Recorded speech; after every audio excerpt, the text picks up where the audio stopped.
What's up, guys? This is Ryan with the Kingsman Report. It is November 26, 2019 on a Tuesday. Tonight I'm going to talk a little bit about, you've seen in your thumbnail, I'm going to talk about a little bit about MK Ultra and some of the stuff that it had to do with Oklahoma that I didn't even know about. I have stuff on Trump donating his quarterly check to the opioid crisis, a woman attacked by wild hogs. I have a whole bunch of stuff to go over. Facebook, facial recognition software, MK Ultra, and then a huge heist that happened over in Germany that makes the Italian job look minuscule compared to it. Over €1 billion worth of merchandise stolen from a museum. So you guys stay tuned. You can chat if you want to, or you can call. The number is, sorry, hold on, 1408-638-0968, and then enter the meeting ID. It's 534-233-4758, and I will take your phone calls here. I monitor the phone calls. So stay tuned, and I will be right back with some of this crazy news.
What's up, guys?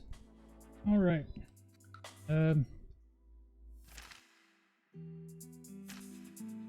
got a bit of stuff I'm gonna listen or talk to you guys about. Talk with you guys about tonight. Sorry, I took off yesterday. I wasn't feeling that great and hadn't been getting much sleep, so I kind of just took a break for a minute. But so first off, I mean, hopefully the stream will stay up if the wind doesn't blow our house down. We're under like a severe wind warning. It's been windy all day here in Oklahoma, and now it's picked up. The trees are hitting the windows outside, and it sounds nuts out there like a tornado. But here in Oklahoma, we just kind of go out and watch the tornadoes come in. So, I guess since I'm talking about Oklahoma, I'm going to go ahead and share this article. Now, I didn't write this article, obviously, and I also did a little bit of different stuff.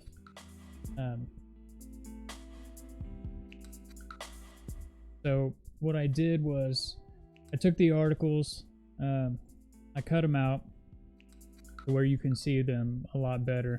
There's no ads playing on the side, so now you can just focus on this, and it's a lighter color, so it's not like neon colors in your screen. But like I said, you guys could call in if you want. The number is 1-408-638-0968. And then you guys enter the meeting ID. It's 534-233-4758. And you guys can enter the meeting ID, and then you can call in.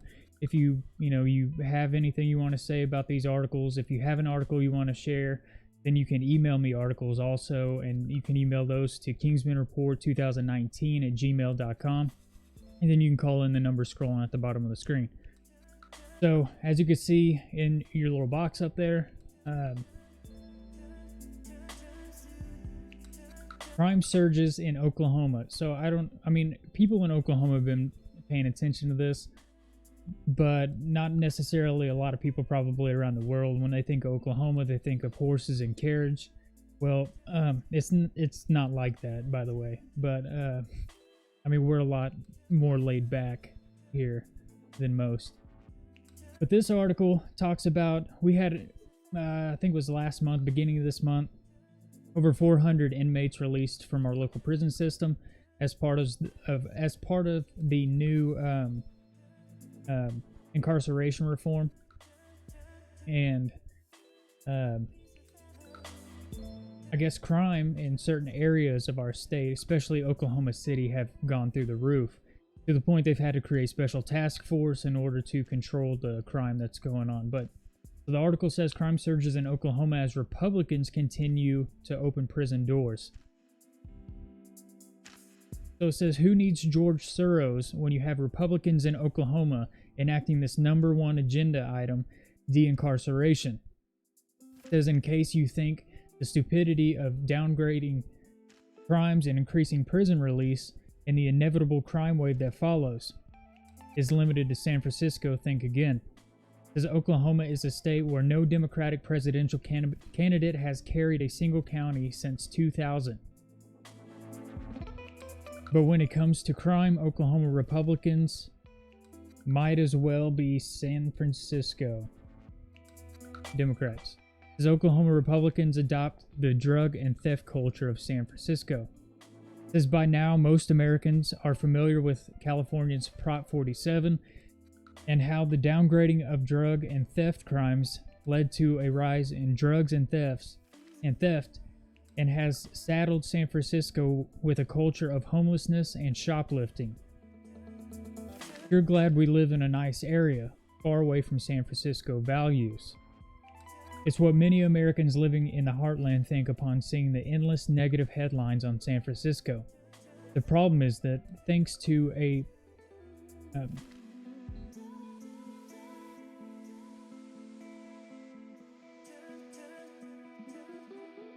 excuse me, Griffith's Republican Party, those San Francisco values have permeated every state in the Union, particularly Oklahoma. The Koch-funded conservative organizations have convinced Oklahoma Republicans to embark on one-sided mission of prison release rather than stemming the tide of growing crime. They have made them feel guilty about having the highest incarceration rate in the state. We actually have the highest incarceration rate in the world. In the country, Oklahoma has the highest. It's pretty bad here. They used to lock you up for pretty much anything. It says, yet rather than identifying case-by-case individuals for release, the state politicians successfully passed State Question 780, which downgraded drug and theft crimes across the board. They followed with it last year by making those changes retroactive. This led to the single largest prison release in one day in our nation's history, when 462 felons walked out the door on November the 4th. This marks an important milestone of Oklahoma's wanting to focus the state's efforts on helping those with nonviolent offenses achieve better outcomes in life, said a beaming Governor Kevin Stitt upon their release. The historic commutation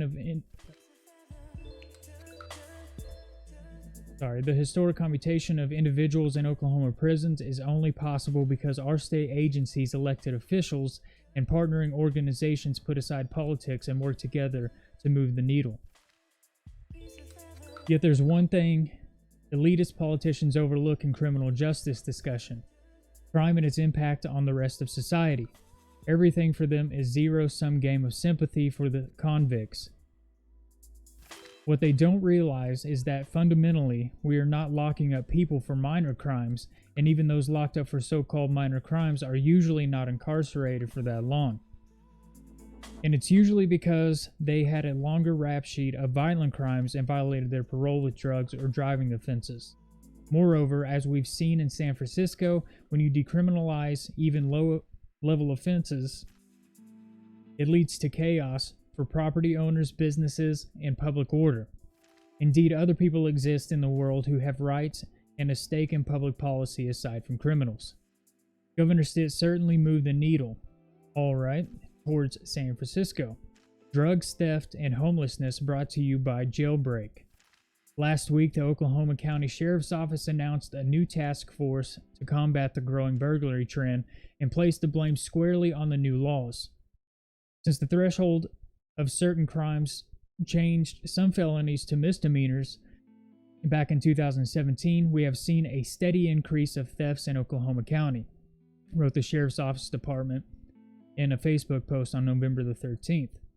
According to the Oklahoma State Bureau of Investigation, larceny crimes increased in Oklahoma County, by far the most populous and urban county in the state, by more than 7% from 2017 to 2018. The statewide problems with retail theft continue to rise. Mark Myers, a spokesman for the Sheriff's Office, observed that, quote, it's basically just a free-for-all right now through portions of Oklahoma County, and that they are finding inmates bragging about how they communicate with networks of thieves. Quote, they understand law and even take calculators with them to make sure they are stealing less than $1,000, said Myers. Then, of course, homelessness comes along with the breakdown of public order and decriminalization of crimes. Jason Hicks, the president of the Oklahoma District Attorneys Association, warned that homeless population is, quote, exploding in some cities precisely because of the recent leniencies are enticing them to return. The comments that they're getting back is, we're moving to Oklahoma because we know that there's not going to be we're not going to get into any trouble, and we can do our drugs and do it all day long, and there's no consequences for that issue. Hicks said at a recent State House Judiciary Committee hearing, drugs, theft, homelessness. This is exactly what is happening in San Francisco. Good job, Republicans. The big lie of the over-incarceration and its dangerous consequences. Violent crime dropped almost every year since 1994. But it began to rise in 2015, has increased every year since then. According to the FBI's Uniform Crime Report, violent crimes statewide is up now 12.3% since the low point of 2014. Aggravated assaults rose by 17.7% over the same period of time. In 2016, the murder rate rose 35% to levels not seen on a consistent basis since the 1990s. And while most property crimes still declined, at least until the latest round of Jailbreak, vehicle theft has increased by 24%. The numbers of Tulsa are even starker. The increased crime from 2014 to 2018 is as follows. Murder is up 30%, rape 22%, aggravated assault 36%, larceny 10%, motor vehicle theft 38%. The simple truth is that most people are in prison for a very good reason, and many others should be in prison escape justice. If you let them back on the streets, crime will go up. Most people aren't in state prisons for drugs anyways. According to a report by Rafael Manuel of the Manhattan Institute, 60% of state prisoners are serving time for murder, rape, assault, robbery, and burglary. Only a small percentage of state prisoners serve time for drugs, and almost all of them are in drug trafficking, are repeat offenders, and serve less than 2 years. But even the few are sentenced for drug crimes. Often they have either pled down from more serious crimes or go on to commit more violent crimes if they remain on the streets. The average murder suspect in Baltimore in 2017, according to the city police data, had 9 prior arrests, and 70% had prior arrests for drugs. According to a survey of 400,000 released state prisoners, more than 75% of those were released after serving time for drug charges were subsequently rearrested for non-drug crime. This explains why the obsession with reducing the prison population in recent years has led to an increase of violent crime. But drugs and theft are not very pleasant for communities either. Now that they've been downgraded, there is more of it. According to Jason Hicks, many criminals are barely serving time as it is. Quote, a 5-year sentence or even up to 10-year sentence. Those folks are serving a very small amount of the time in DOC on nonviolent crime, said Hicks in a recent hearing in the House Judiciary Committee. He was also quoted by saying, in fact, you're going to serve roughly 90 days on a 10-year or less nonviolent crime, and if you haven't done anything else, you're getting in an ankle bracelet and getting sent back home. One would think that, after reversing a 2-decade consistent decline in crime following a weakening of sentencing, lawmakers would at least let the data stew for a few years before pushing more jailbreak. Yet a bipartisan group of Oklahoma politicians are now pushing for a law barring prosecutors from even factoring in previous offenses when pushing for sentencing enhancements on subsequent crimes. So much for the trope about first-time offenders and second chances. Reality has hit them that most people in prison serving meaningful time are really bad dudes, which is why they are now clamoring to release or never convict them too, because it's frankly the only way to achieve their goal of de-incarceration. Public safety be damned. In the Sooner State, the public would be better off if the politicians realized their mistakes sooner rather than later, after crime returns to pre-millennium levels. Now, I'm going to say this about the pre-sentencing that they do in the court system. So, I've had run-in with the law whenever I was younger. I've done stupid stuff. Pretty much everyone has. If you haven't, then you've gotten away with it and just never been caught. But I'm going to say this. You can do a crime. You can go to jail. You can do the time. You can pay the fines. And you can get out and do well for a decade. And then whenever you're gone to go be sentenced on, another, whether it be anything, they will take those crimes that you committed a decade ago, and they will try to give you pre-sentencing based upon a crime that you've already paid the fines on, that you've already went to jail for, and you've probably already done your probation. They will take 10-year-old crimes to enhance the current crime, which I think is ridiculous. I think I do think there should be a statute created, say, if a person has committed crimes within the past 2 years, 3 years, whatever it may be. But to go back a decade for something stupid as, a public intox charge, right? And then try to worsen someone's current situation by enhancing the crime by throwing that garbage on it, I think that's ridiculous. I think we failed in that position.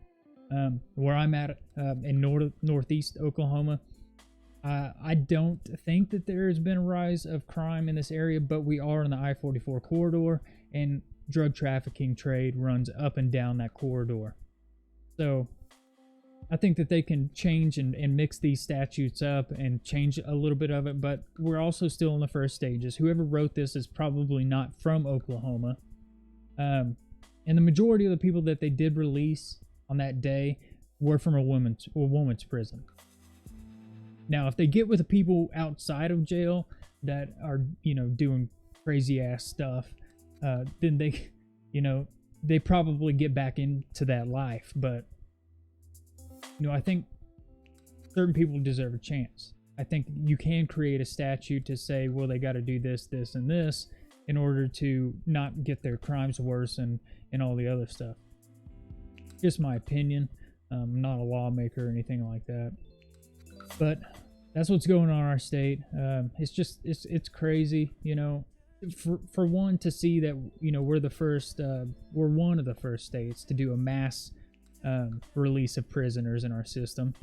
But like the article said, we have like the highest incarceration rate, not only in the state or the country, but in the world. Oklahoma locks up people for some of the stupidest crap, or they used to. It used to be a misdemeanor here. And then it used to be a misdemeanor here for a certain possession of marijuana. Second offense was a felony you could get prison time for. Now we've legalized cannabis here, or medicinal cannabis. So you could get in trouble for that stuff back in the day. It's just gotten, so much stuff is changing in the state so fast, I just don't think anyone can keep up with it. But if you were even back then caught, with a quarter ounce, and then it was a misdemeanor, and then second offense, then you could be given a felony. It was, prison time for amount over, I think an ounce, 2 ounces, something like that. I knew guys that had got arrested for saying, say, a quarter of marijuana. And then they, paid their fines, got out, and all that stuff. And then were pulled over again. The police officer knew about their priors. They went back, searched the vehicle for probable cause because they were a prior offender. Found a marijuana seed in the floorboard of the vehicle and arrested them for it because it contained THC. I've seen some of the stupidest crap go on in this state as far as law goes. Now, to see a change in it, I definitely think people deserve a second chance. But we're just going to see how this goes. I mean, it's trial and error. Statistically, the majority of people who are offenders are repeat offenders. They get out of this, or they go into the system, they get out, and they, turn right back around and they're locked up again. So, I'm going to watch this, but I think people do deserve a second chance. We'll just see how this goes.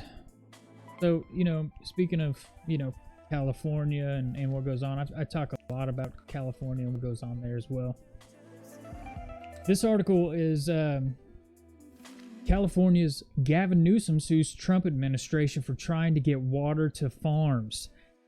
These guys' beef is so stupid. So first, the fires that are going on in California, that have happened in California, that have destroyed people's homes, taken lives, all that stuff going on in California. Then you got Trump saying that he's going to withdraw aid from federal aid from California to help with the disasters from the fires. And now you got this. Gavin Newsom wants to sue the Trump administration for trying to get water to farms. These guys are just stupid. Like, I don't understand it. I mean, I understand you hate each other, but this is just, it's getting ridiculous. So it says California's Governor Gavin Newsom is suing the Trump administration over plans to ship more water to Central Valley farms.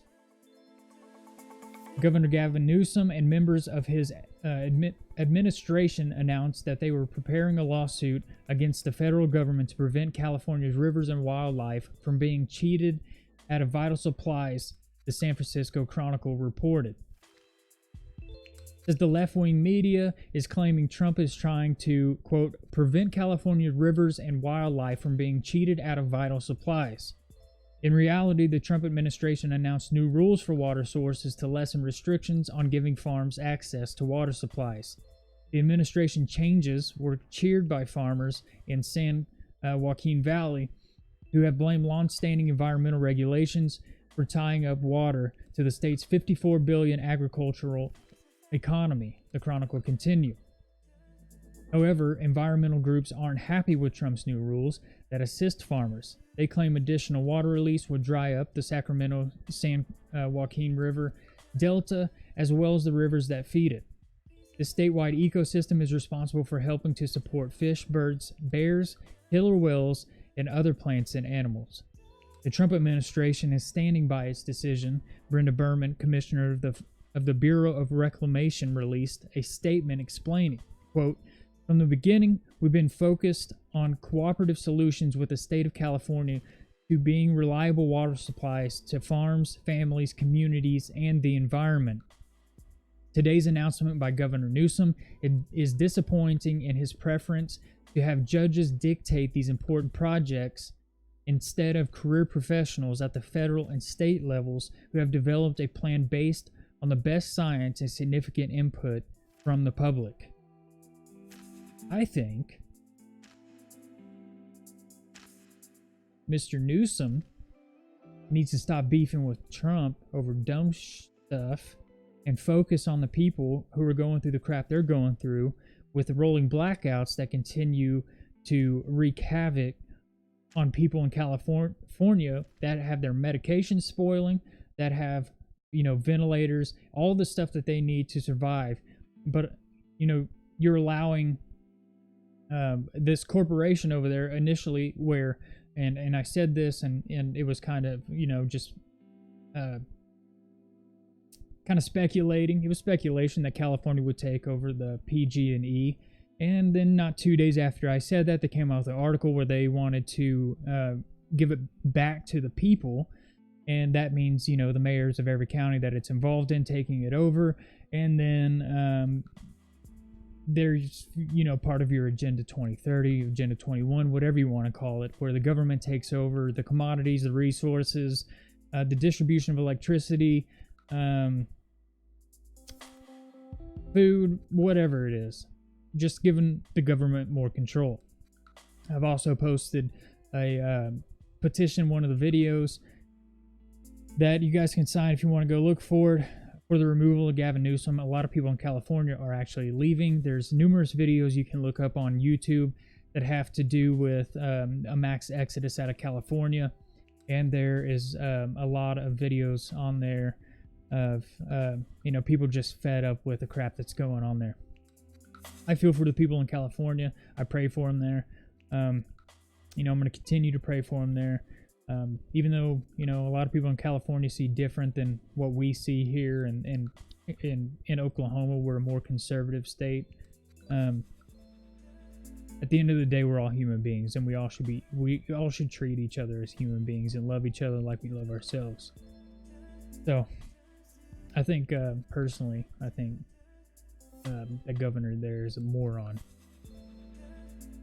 But each their own. He's ridiculous.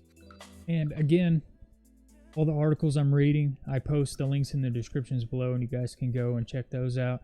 And again, if you're listening to this on podcast, you can always tune into the Kingsman Report live on Facebook. That gives people an opportunity to call in. And if they have articles they want to share with me, or if they have an opinion on one of the articles that I share, then we can have an open discussion about it respectfully. I'm not really into the whole political stuff, even though, people around me are more conservative. I'm more of the old definition of what a liberal is. If what you do doesn't necessarily bother me, then do whatever. I live according to, biblical principles and morals and things like that nature, but I don't really get into politics. I don't feel for it. So all these links are in the description. You can call in at the number scrolling across the bottom of the screen, 1-408-638-0968, and there's a chat running. So this next article, this is crazy because from what the article says, this is available in any state, which I wish more people would view some of these videos I do, because I don't know if people are paying attention to this stuff. This actually came out yesterday. It says this company will pay you $3,000 a month to smoke weed. New York-based online magazine American Marijuana is looking for someone to review weed products and will pay you thousands of dollars a month to do so. The job calls for a reviewer to make unboxing videos and explainer videos, about the products, perform, and differ from competitors. They will then write honest reviews and opinions in a form of a blog.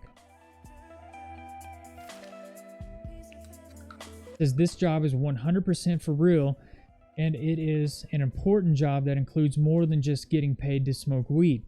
American Marijuana stated in a job posting, quote, if you think you got the guts to smoke weed every day, and then it says in parentheses, play Snoop Dogg song, smoke weed every day, and get paid doing it, you might just be the guy we need.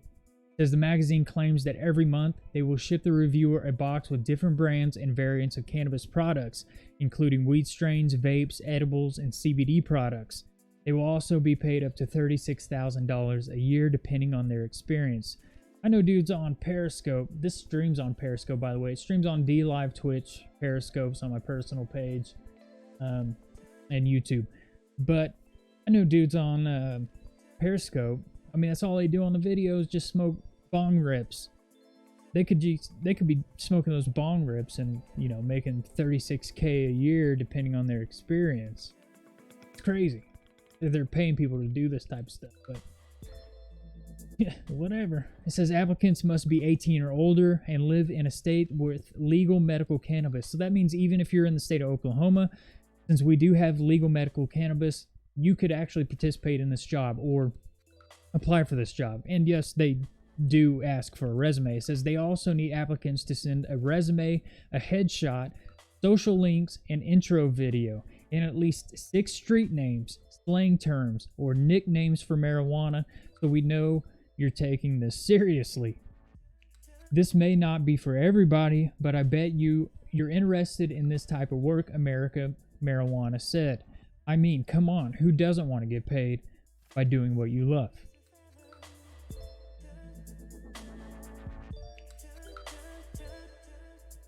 You can smoke cannabis and get paid $3K a month. That's more than what most people make working a 9-to-5 job, especially in this state.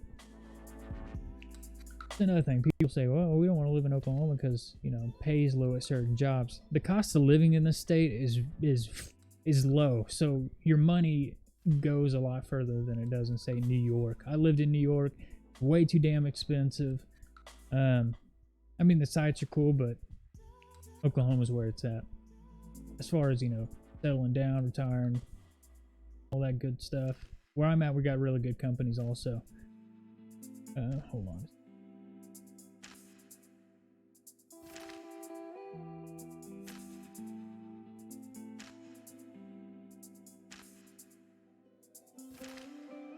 This article says Google wants to finish your sentences. That's a problem. This also came out yesterday. I'm reading yesterday's news because, like I said at the beginning of this, I kind of just took a break yesterday and chilled out. Wasn't feeling it. I've been staying up trying to get, you know, my sound quality squared away and you know, streaming squared away, crap like that. So I just kind of took a day off. I kind of do this different. I'm more lax, like just reading this stuff.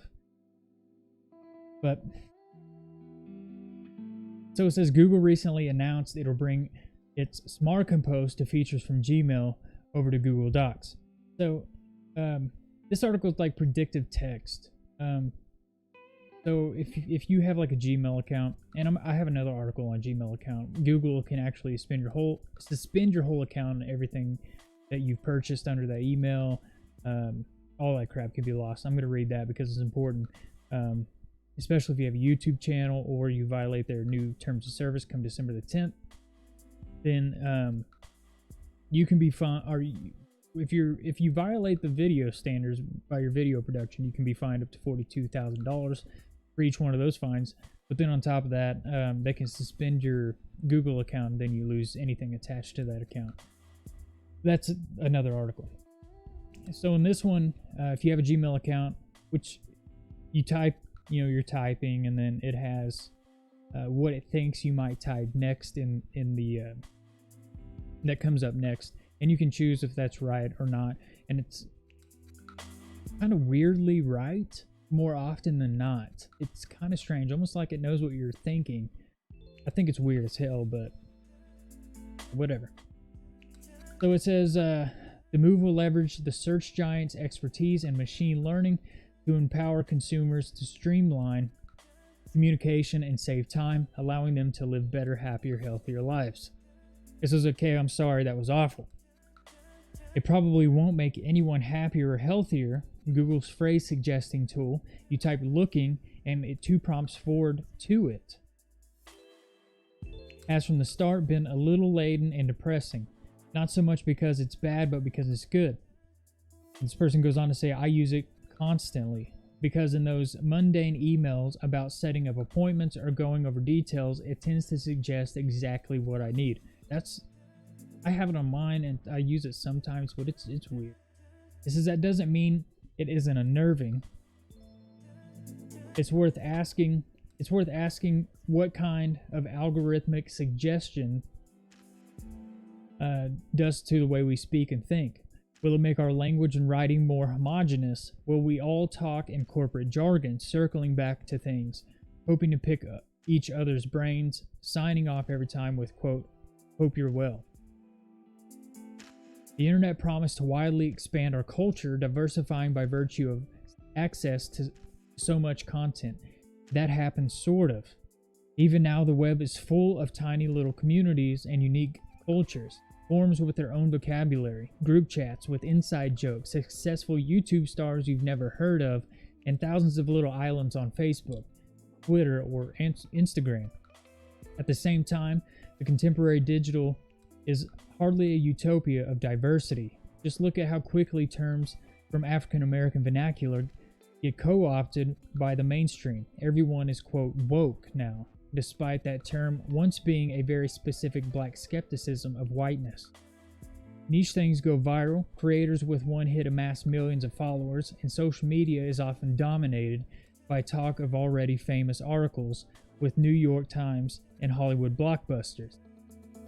So yes, we have access to more culture than ever before thanks to the internet, but the viral nature of the internet has also increased homogeneity and sameness. Will the same thing happen to writing and speech as we rely more and more on technology to complete our sentences for us? In her recent release book, Because Internet, linguistic Gretchen McCullough explains how the web is giving rise to inventive uses of language, acronyms, new ways of deploying punctuation, or just new constructions like, quote, it me, or LOL what? That's true, but on the other hand, spelling is becoming more standardized, and language is changing more quickly as we are exposed to more communities more frequently. That accelerated pace means people across the world gravitate towards the same usage. For example, my family members across the globe in India are using the same slang as I, a phenomenon we would never have seen before the web.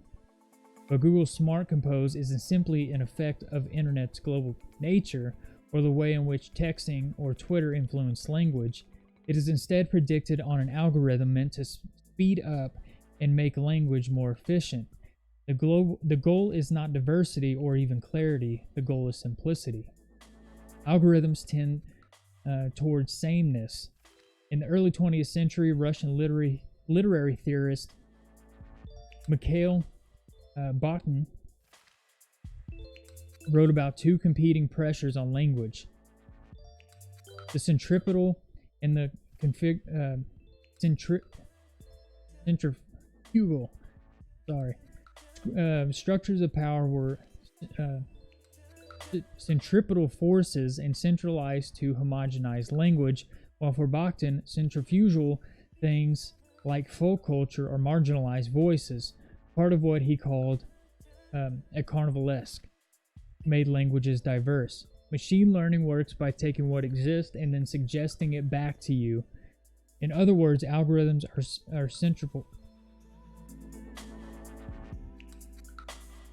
centrifugal in nature because they are based on feedback loops. They will inevitably suggest language or phrasing that other people are already using. I'm having a hard time reading tonight. The wind is blowing so hard outside tonight. I keep hearing it outside the window, and then I'm trying to read and focus here, and my brain's going back and forth.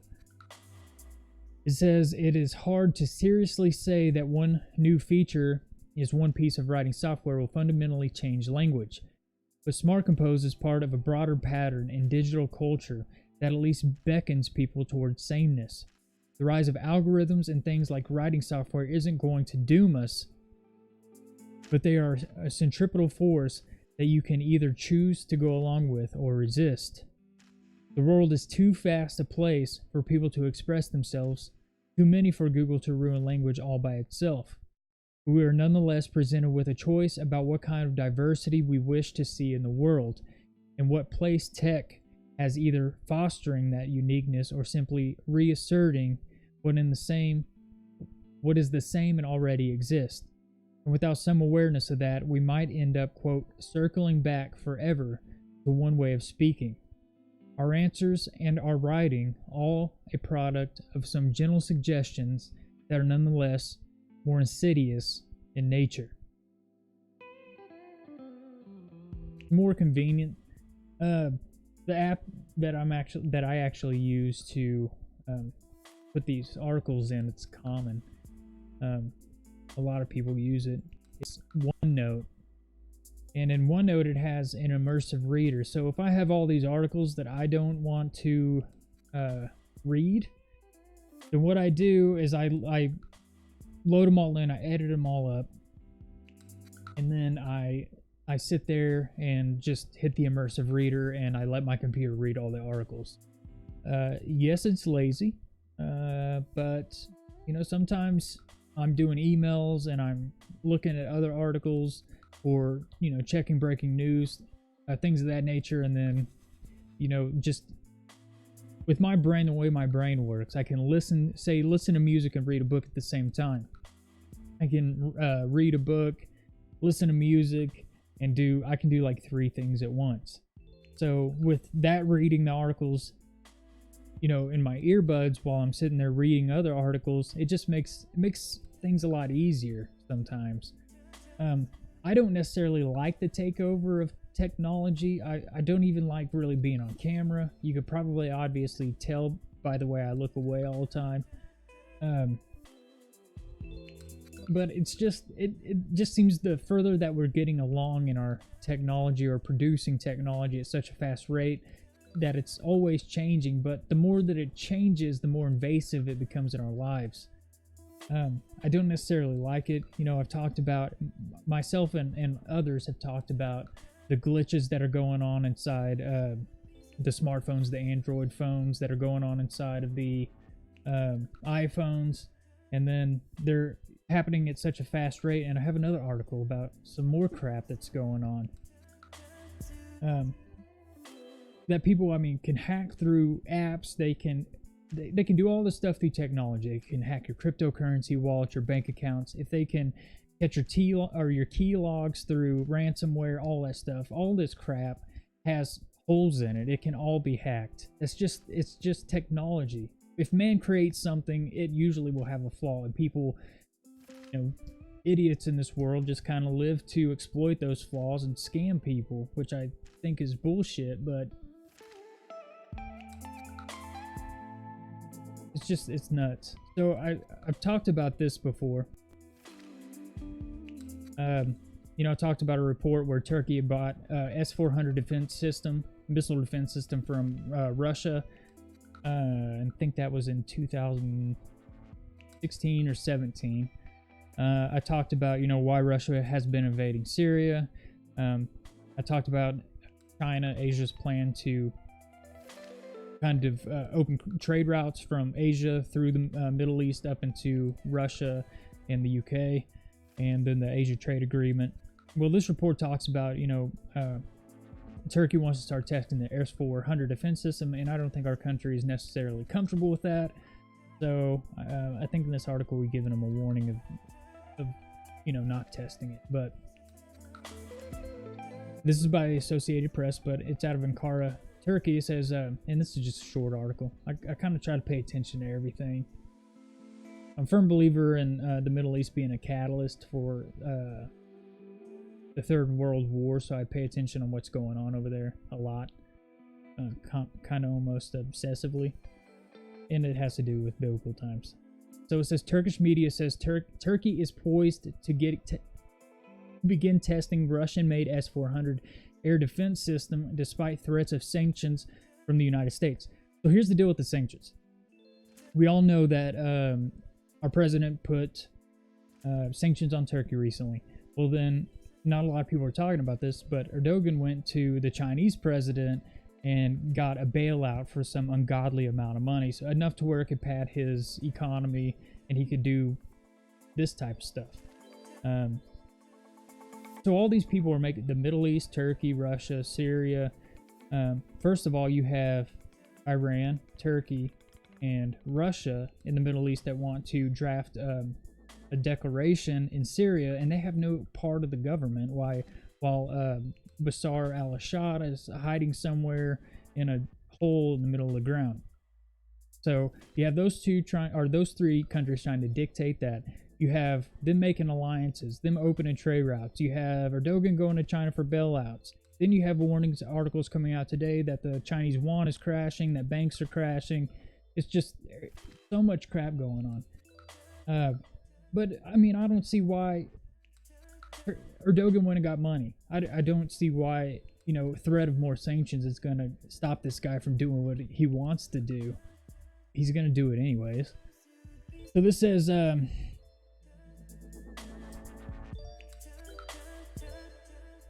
the Milliyet newspaper,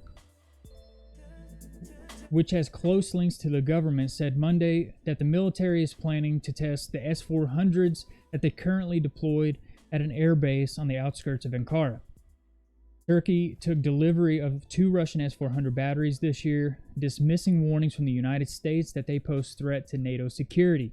As a result, Washington suspended Turkish participation in the multinational F-35 fighter jet program. U.S. legislators have warned sanctions if Turkey activates the system. As of today, I don't know if they have activated the system. I haven't seen anything in the news about it, but they probably have, or they probably will. I don't see why Erdogan wouldn't do it. If you're joining, it looks like, a couple people were watching.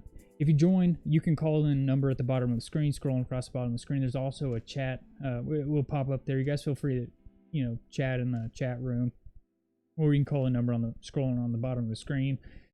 If you want to share articles or have me pull an article up from the internet, or if you want to talk about any of the articles that I talk about on here, you guys can do that as well. So this is kind of sad. I mean, it is sad. Some people look at Julian Assange as a hero. Some of them look at him as a traitor. I look at him as a journalist, and he took what information he was given, and clearly under, being a journalist, he released that material, and they want to prosecute him and say that he released, top secret material and all that crap. But I think he went about it in a way that a journalist would do something.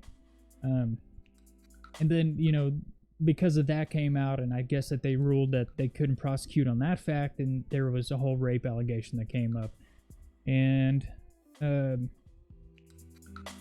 think that recently got dropped, so I don't know what they're doing to this guy here. But this article says,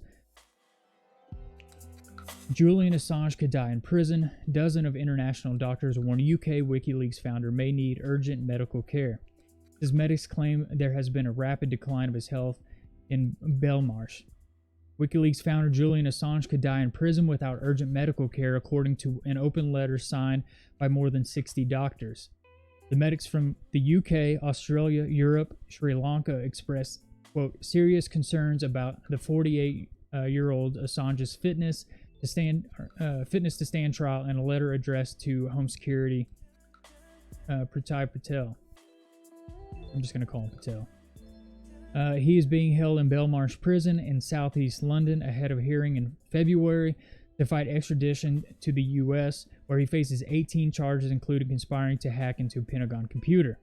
Assange is accused of working with former U.S. military intelligence analyst Chelsea Manning to increase hundreds of thousands of classified documents. Assange is accused of working with former U.S. Army intelligence analyst Chelsea Manning. I just read that part. It says the doctors are calling for Assange to be transferred to the university teaching hospital, where he can be assessed and treated by an expert medical team. There's pictures of him there. I don't know how recent that one is. That one there is the one after he got arrested, after they pulled him out of the embassy. There.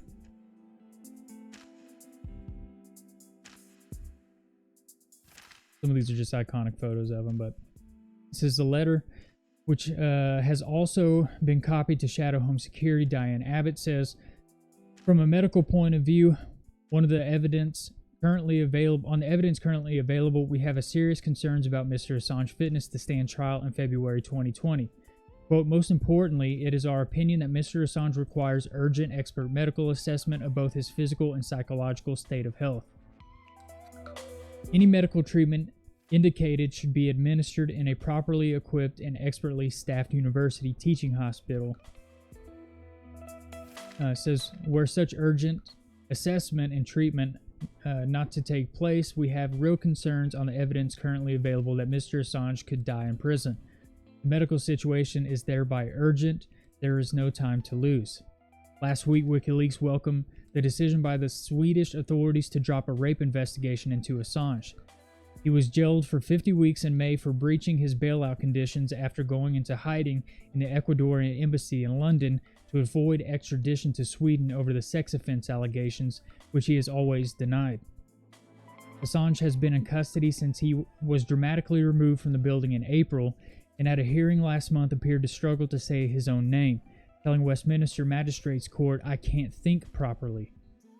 Dr. Lisa Johnson, a clinical psychologist in Australia and one of the letter's signatories, said given the rapid decline of his health in Belmarsh Prison, Julian Assange must immediately be transferred to a university teaching hospital for appropriate and specialized medical care. If the UK government fails to heed doctors' advice by urgently arranging such a transfer on medical grounds, there is a very real possibility that Mr. Assange may die. As it stands, serious questions around not only the health impacts of Mr. Assange's detention conditions, but his medical fitness to stand trial and prepare his defense. Independent specialist medical assessment is therefore needed to determine whether Julian Assange is medically fit for any of his depending legal proceedings. Consistent with its commitment to human rights and rule of law, the UK government must heed the urgent warning of medical professionals from around the world and transfer Julian Assange to an appropriately specialized and expert hospital setting before it's too late. I hope they give the guy the help that he needs.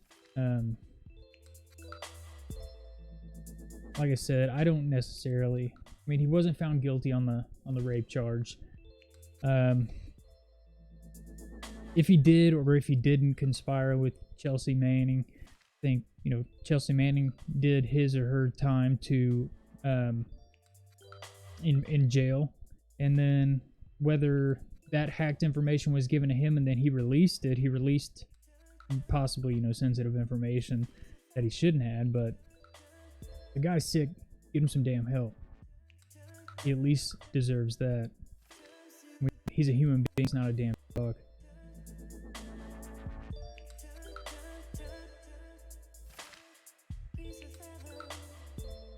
So this article here, I don't know if you guys like, Brett Kavanaugh or whatever, since that whole escapade that happened with his crap. And then we come to find out it was all lied about. Just ridiculous.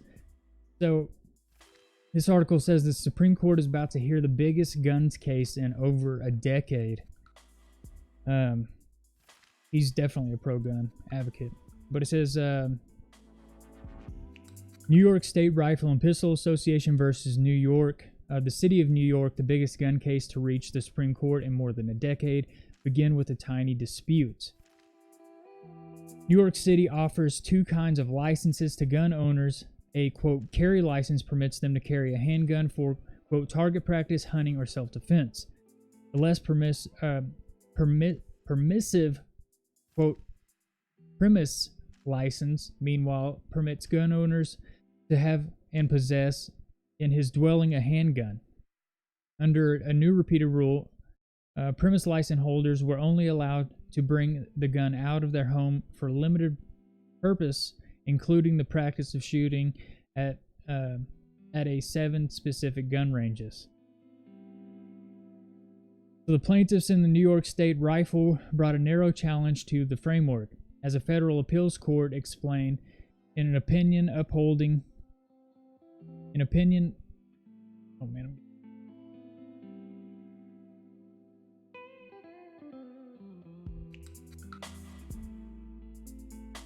opinion upholding the city's repeated rule, some of the plaintiffs seek to transport their handguns to shooting ranges and competitions outside New York City. One plaintiff also owns 2 homes, and he wants to be able to transport the same gun between these 2 homes. That's it.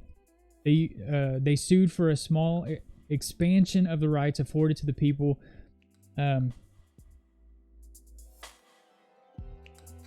with premises license to do the very thing that these plaintiffs wish to do. That renders the case moot, or so one would think. Yet the Supreme Court has so far refused to dismiss the case as moot. And if the plaintiffs have their way, the court will wind up deciding a much bigger question than the one it originally agreed to hear. Paul Clement, the prominent conservative lawyer representing the plaintiffs, submitted a brief that presents the case as a grand fight over, quote, draconian restrictions on the possession and transport of handguns.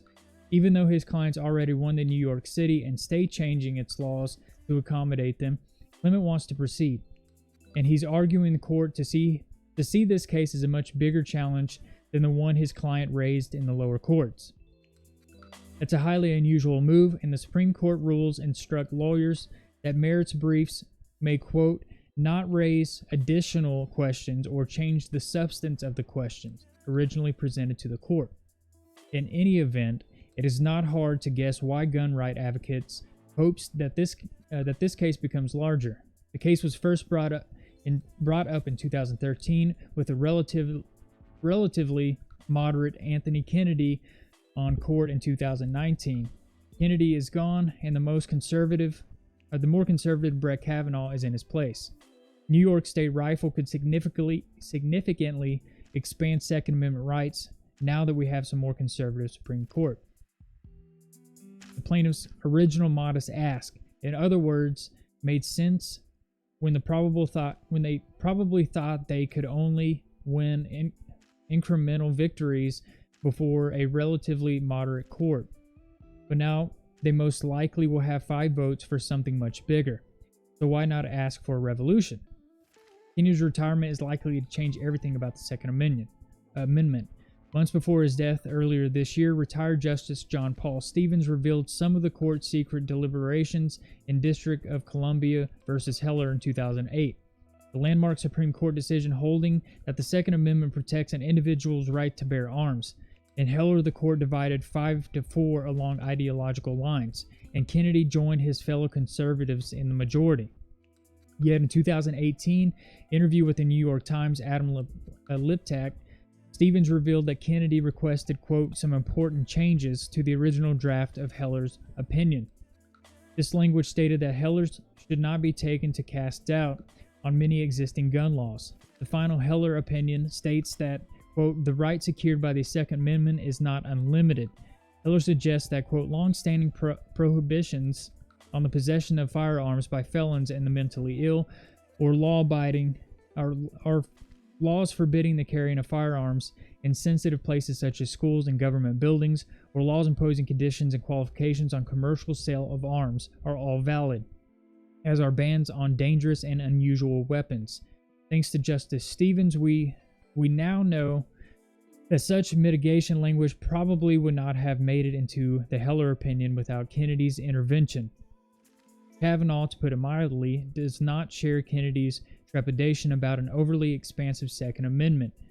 Shortly after the Supreme Court decided Heller, the District of Columbia passed a law banning semi-automatic, quote, assault weapons and requiring gun owners to register those weapons.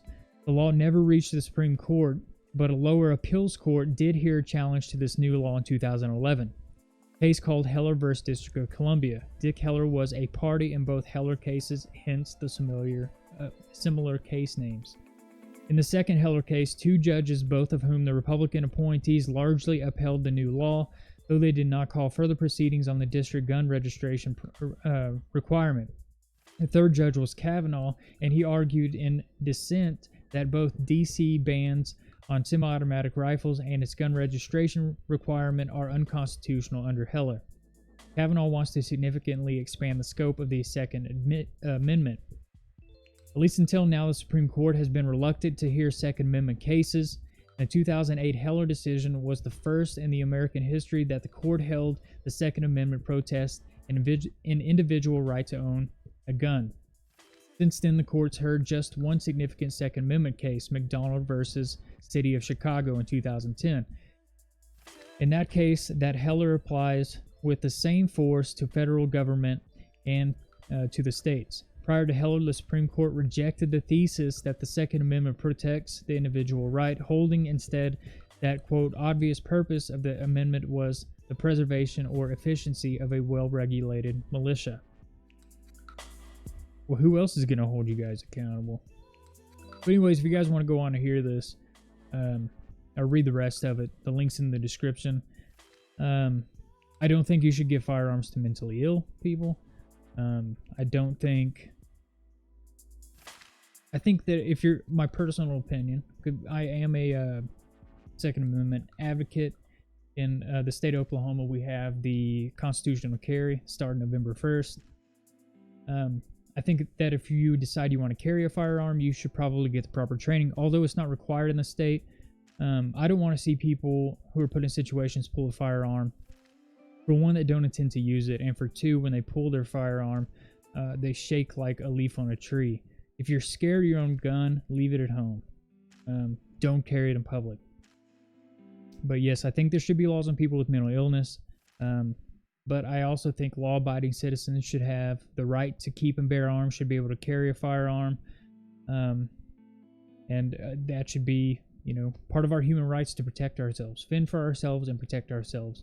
And if you alienate us from that right, then you pretty much have taken control of us, our right to defend ourselves even against a tyrannical government. I'm not calling for anyone to go do anything like that, but people should have the right to protect themselves against anything and everything without the say of, the government stepping in and saying you don't have the right to do that. So this is crazy. They say that this wasn't released, but I do know Facebook has a facial recognition software, and it's in, I think, the pictures. So if you take a picture or you have it activated on your app, if someone that it knows or recognizes from a picture or standing in the camera before you take a picture, if they have the facial recognition software activated and you have it activated, then it'll pop up their name on there. You can go through the app settings, you can turn all that garbage off. But this one is like that they tested out on people in their own organization at Facebook. They say it wasn't released is even weirder than the picture form of it that they released to us. This is nuts. Like, it says somehow Facebook's facial recognition was even creepier than we first thought. It says in case we needed another reminder of Facebook's mass surveillance capabilities, which, if you guys don't know this, they sell your metadata, so they're profiting off of you. They also have your personal information. Who's to say where their information goes? I think that they probably use it for nefarious reasons. They would never admit that, but I'm sure that they do. As far as the pictures go, I don't.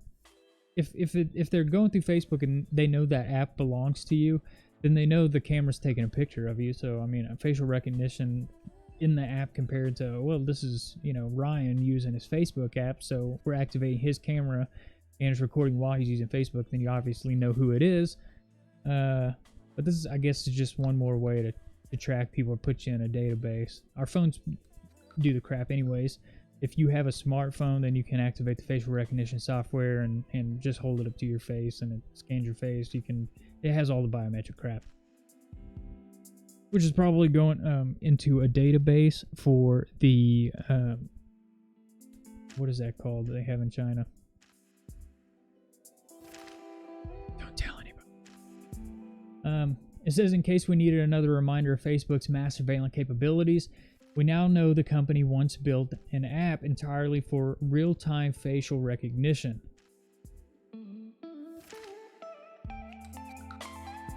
This social media giant experimented with a camera app that could identify people using Facebook facial recognition tech, according to a new report from Business Insider. The app was reportedly tested internally with Facebook employees between 2015 and 2016 and was an example of, quote, of future innovations at the company.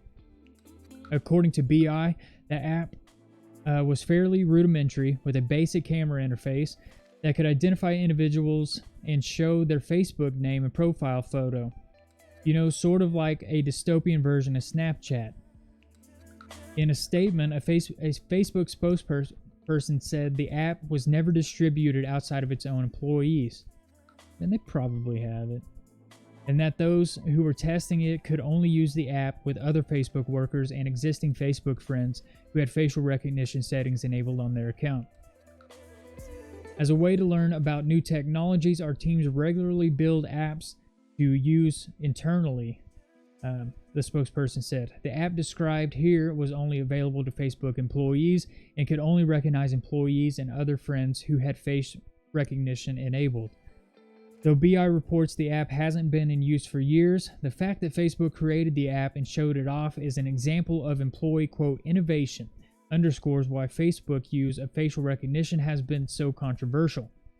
Facebook has more than 2 billion users, many of whom likely don't realize the company can store their biometric data, and even though it has so far only used facial recognition for photo tagging, the idea of its tech being deployed more widely is unsettling, to say the least.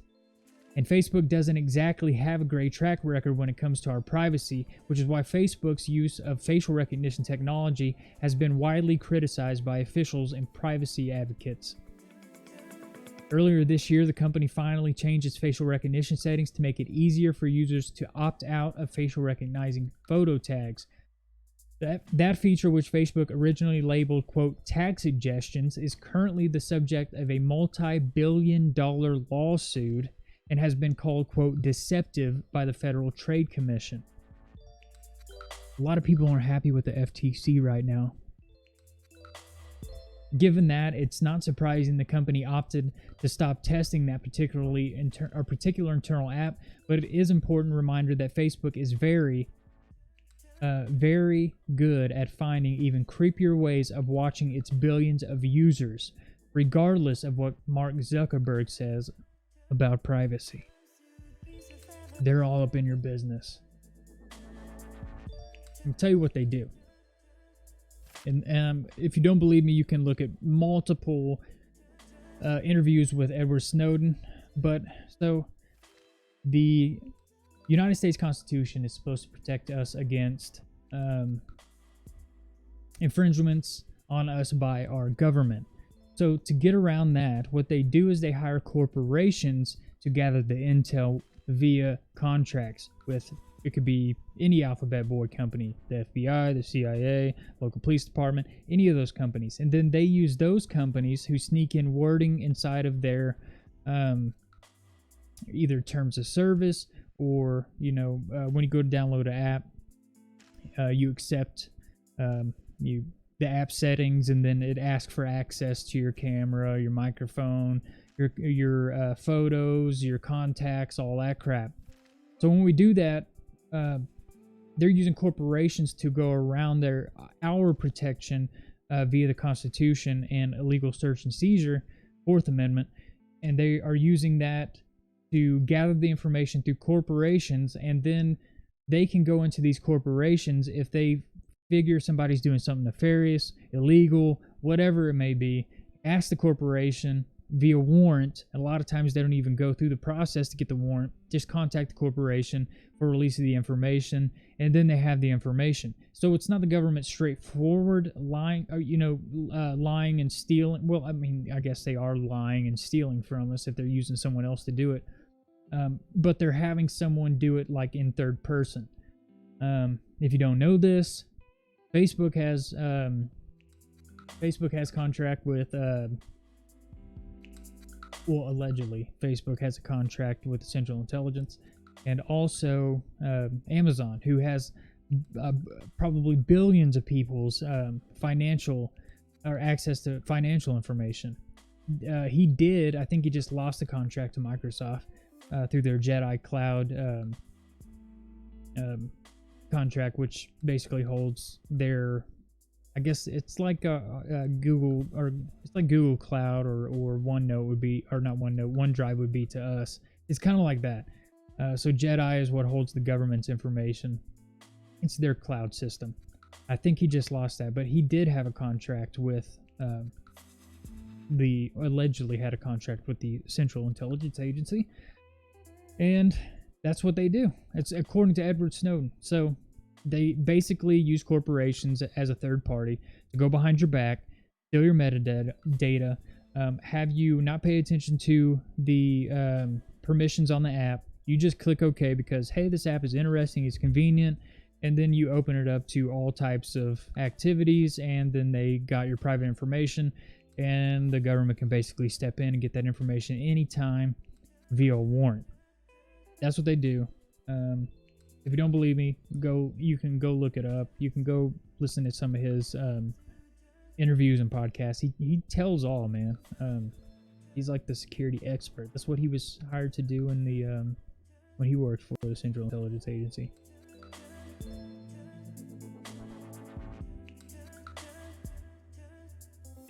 So this is important because a whole lot of people have, let me get a drink. A whole lot of people have Google emails. Aside from, Yahoo.com, Microsoft emails, Yahoo emails, AOL emails, there's, a whole range of different email providers, but I would guess the majority of people out there probably have Google account of some sort, whether you had to sign up for one real quick or whatever it may be. But this article is important because it says Google can completely shut down your Google account, and here's the info you need. So what this means, if you're banned from Google and you have apps that are attached to that Google account, so any app that you've purchased with your email, that email that gets suspended, you can lose that. If you have a Google Pay account that is attached to that email, all your personal information that is attached to that, all that stuff can be banned. You can lose all that stuff, and they can do it without warning. This goes in to kind of tell you how you can get it back if you do get suspended. It also, kind of goes in to tell you how to protect yourself from this happening to you. It's just crazy. I look at it this way: if they suspend your account, do they suspend it and delete it completely from their server, or do they still have access to your financial information on their server? Can they access that financial information on their server, or your personal information on your server, including credit card statements go to the email, banking information goes to the email, any private information that goes to that email if they suspend? Are they completely deleting it from their server, or are they allowing access to it? Are they selling the information? What are they doing with the information? That's what I would like to know. So I'm going to get into this article. If you haven't listened to Markiplier's video, people spammed his chat when he was doing a live stream. They suspended a bunch of people's emails attached to their Google. Google owns YouTube and all that. They own the damn internet. So, oops. It says, imagine waking up one day to find out that your Google account is banned permanently with no way to get it back. You would likely be upset by this and consider it to be a major inconvenience, right? Depending on how integrated you are within Google ecosystem, a permaban could potentially be much more than inconvenience. It could be devastating. A banned Google account means no access to things you might use every day, including Gmail, Google Drive, Google Photos, and Google Pay. It means any playlist you've made on YouTube are gone, and it means no longer accessing your music saved in the cloud through Google Play Music. It means you need to pre-purchase or repurchase all the apps, movies, and books you've bought from the Google Play Store. So you're just throwing your damn money away too. Somebody's got to come out with another operating system, which I heard Huawei has, but I don't know if that's going to be available in this country. It says, although the vast majority of users will never experience a banned Google account, it can and does happen. We're going to summarize the basics of this problem as best we can, giving you all the info you need on how and why this happens. We will also let you know what you can do if your account is banned, and most importantly, how to prevent it from happening at all. Yes, Google can ban your account. Just in case you're surprised to find out this news, yes, Google has every right to terminate your account and you can read the full terms of service related to the Google accounts here, and like I said, all these articles are posted in the description. But all you really need to know is in the line below. We may suspend or stop providing our services to you if you do not comply with our terms or policies, or if we are investigating suspected misconduct. It can get much more clear than that. If Google doesn't like what you are doing, it can suspend or terminate your account at any moment. In the TOS document, Google says that it can ban your account if you misuse or, quote, interfere with its services. The language makes it sound as if Google is only concerned about people using a Google product in a way that is not intended, such as hacking the Play Store to get items for free. It also seems as if Google is primarily focused on attacks of its products, such as DDoS attacks. The language in Google's TOS is very broad. However, the language is very broad. Google has full power to decide on whether or not someone, quote, misused a service, which gives you, the consumer, not much of a leg to stand on. In other words, Google has a ton of power over your account, and there's not much you can do about it. Here's a recent example. A slew of YouTubers had their Google accounts, not just their YouTube accounts, banned for spamming a video feed with emojis. That was what I was referring to Markiplier's video. Yes, that it happened. Said, however, the YouTuber who created the video in question encouraged users to just do that. So it was unnecessary for Google to go as far as to perform full account bans. To make matters worse, it took Google days before reactivated everyone's accounts. Even then, some experienced data loss. This is why it's very important for you to be careful and stay informed. A banned Google account could be devastating. As mentioned, there are many Google services on which we rely. Google alone has over 1.2 billion active users, or roughly 15% of the entire global population. A Google account getting banned could likely be devastating for the simple fact that you couldn't access Gmail anymore. For Android users, though, a banned account means their entire smartphone doesn't work correctly. With a banned account, you'd no longer be able to sync your data, download your apps, or get notifications for some of the most prominent applications on your phone.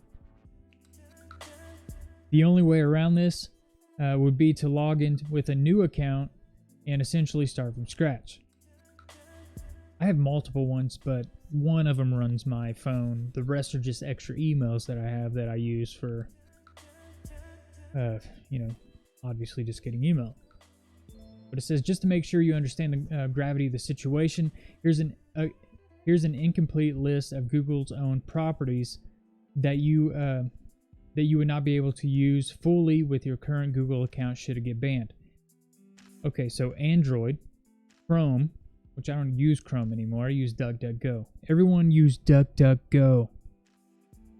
They block people stalking your stuff, such as Google.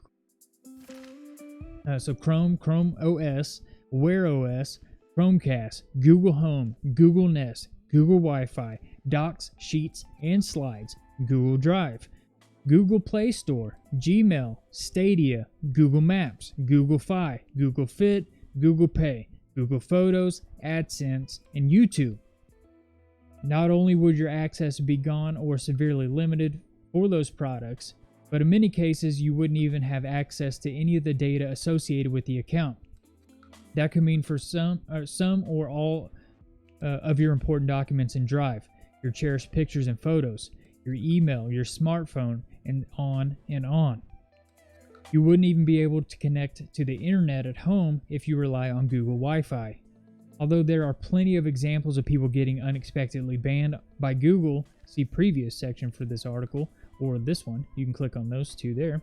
It says most people will likely go their whole lives and not see a ban. If it does happen though, you do have options. It says Google account ban, here's what to do. If your Google account is banned, and you made your way to this article looking for assistance, you're in luck. There are a few steps you can take to potentially get your account and data back. The first thing you want to do is to find out why your account has been banned. That's simple, and there's a link in this article there, and it's posted in the description. And then seeing what a message pops up once you complete your sign-in. Once you're logged in, you can attempt to restore your account right from the same page. Just hit, quote, try to restore button on the page and then follow the instructions. Thankfully, Google offers an appeals process to deal with account bans. So this is where they really start screwing with you, though. A lot of people that tried this from the video that I referenced, they were going through the ban process trying to get their accounts back, and they would get denied by the first initial process of appeal, and then they were getting denied through the second part of the process of appeals. Then they were contacting Google directly on Twitter, and then they were just getting basically a bot reply, and that bot reply was saying, once your account has been appealed, there's not much we can do after that.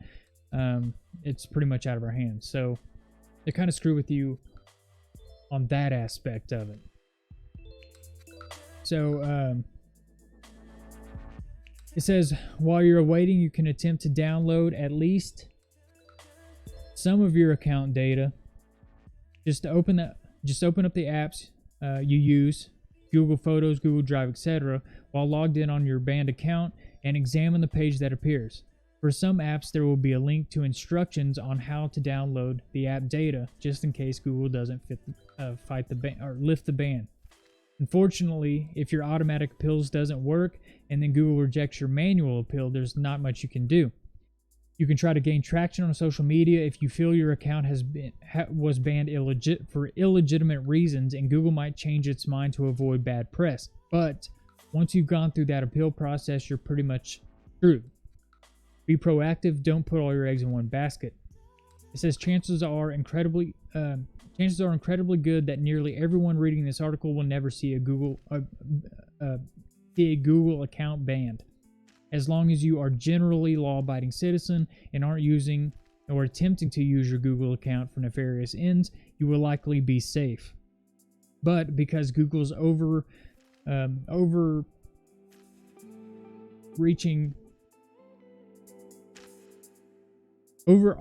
reach across nearly every facet of our electronic lives, it's very important to remember that it has the power to take everything you use away at any moment. Therefore, the absolute best way to prepare for potential of a banned Google account is to avoid relying entirely on the company. By doing this, you protect yourself as best you can from an unexpected ban. Even if you follow all the rules of each service, that's not a guarantee Google won't ban you anyway. So it says, it also says there, see the emoji example above. I gave you guys that example. It says, multiple accounts and local backups are your best friends if you're worried about seeing a Google account banned. For example, if you store a lot of pictures and videos in Google Photos, keep backup and hard drive you own. Keep it on a backup hard drive you own just in case. Do the same for your music in Google Play, music, or documents and files within Google Drive. Even if you don't keep a backup too often, you'll at least still have some of your data if your account gets unexpectedly banned down the road. Another way to be proactive is to create different Google accounts for different services. For example, you can make Smart Home Google account, which links to your Nest products, your Chromecast, your Google Wi-Fi router, etc. You could then have another Google account for your media files, another for your smartphone, and on and on. That way, if for some reason one of these accounts gets banned, the other account remains unaffected. Yes, both of these methods are inconvenient and kind of go against the whole idea of simplicity of a single Google account, but if Google has all the power and there are numerous instances of account bans for illegitimate reasons, it might be better to be safe rather than sorry if this is something that concerns you. You will need to determine for yourself what links you should go to in order to protect your data, but rest assured Google has a lot of power here. They've also created, or so they say,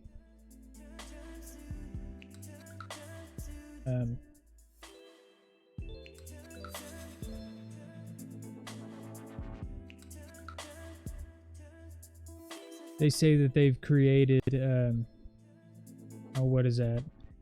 Some computer supremacy bullcrap. I can't even think. I'm drawing a blank right now. That they can, calculate a simple math problem that would have taken them 10 years to do the math problem. They can now do it in like 2 minutes, 2 seconds, some crazy crap. Like I said,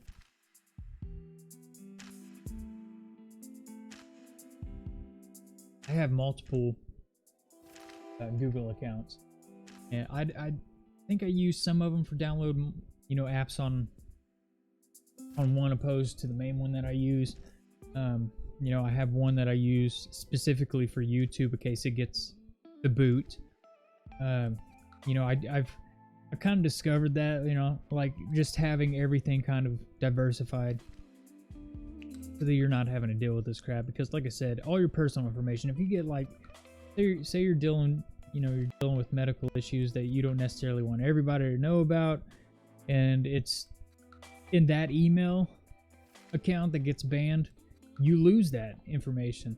For instance, I had a Yahoo account, and they've been hacked numerous amounts of times. I contacted Yahoo, I think 4 years later, because I had some pictures of my great-grandmother in there that I wanted off. Well, because of a hack, they deleted a bunch of email accounts that weren't being used, and they pretty much deleted all the information that was on the server that was within those accounts, and I wasn't able to access it or re-access it to get that information back. It's pretty much what would happen. So, financial records you get sent from your credit card company, your doctor's office, whatever it may be. Any of that information that gets sent to that email account, you could, pretty much be screwed at the end of the day because, they're choosing to ban your account. So, I talk a lot about stocks, cryptocurrency. I don't necessarily think they're all a good idea. I don't think investing a lot of money in the stock market or in cryptocurrency is going to make you instantly rich. None of those things. I think, they hyperinflate or prop up the stock market. They probably do the same thing with crypto. But this is on one of the stocks that I mentioned in a prior video, and it's called Euphoria. So, you know, I went and I invested in a couple cannabis stocks. Not this one. It's not available on one of the things that I use, but I invested a little bit in it. It took a pretty huge hit. Well, the amount of money that I have invested in, which isn't very much at all, it took a pretty large hit over the past couple days. So, this article says, is Euphoria the best large cap cannabis stock right now? So the world of cannabis has changed significantly over the past year, as some of the sector's top companies have lost much of their appeal. Both Canopy Growth and Aurora Cannabis, the cannabis sector's two largest stocks by cap, have both seen their share prices plummet alongside the industry as a whole, which, like I just said, within the last, I think, well, maybe 4 days, or no, 3 days. Yeah, 4 days since I've invested. I've already lost, I think, 70 cents. It says, whereas large cap pot stocks seem certain to succeed a year ago, investors are looking at these companies in a new light following recent disappointment quarterly results. However, the Wall Street analyst remains optimistic about one large cap pot stock. While Euphoria and its New York Stock Exchange is APHA, if you're listening to this, it says started the year on a sour note, and there are quite a few good reasons this stock has now become one of the best in the industry for its size. Let's take a look at a few of them. It says a record of profitability. It says in a market where most pot stocks, especially large cap cannabis companies, continue disappointing investors in terms of profitability, Euphoria has already posted 2 impressive quarters of positive earnings. In its most recent quarter, Euphoria reported total sales of 126 million Canadian dollars with a profit of 15.8 million Canadian dollars. Its peers Canopy Growth brought in revenue of 76.6 million Canadian dollars, but posted a loss of 374.6 million in recent fiscal quarter 2020 results. The Aurora, which I have, I actually own a complete share in Aurora, and I almost own a complete share in Canopy. Not doing too good.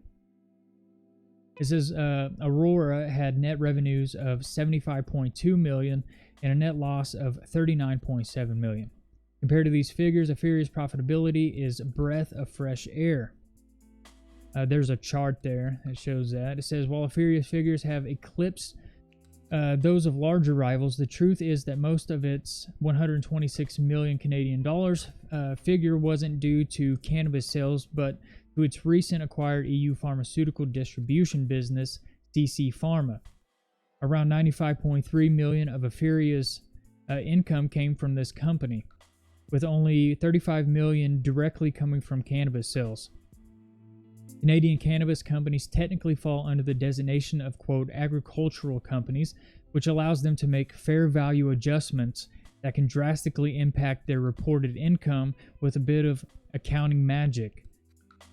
First, the quarter, Euphoria benefited from a net $17.9 million Canadian dollar bonus from these fair value adjustments on its cannabis assets. While Euphoria isn't the only company that does this, without adjustments, Euphoria wouldn't have been profitable this quarter after all.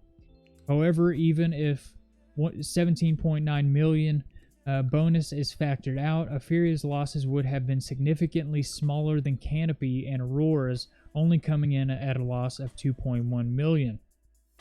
Comparing cultivation costs, it says Euphoria has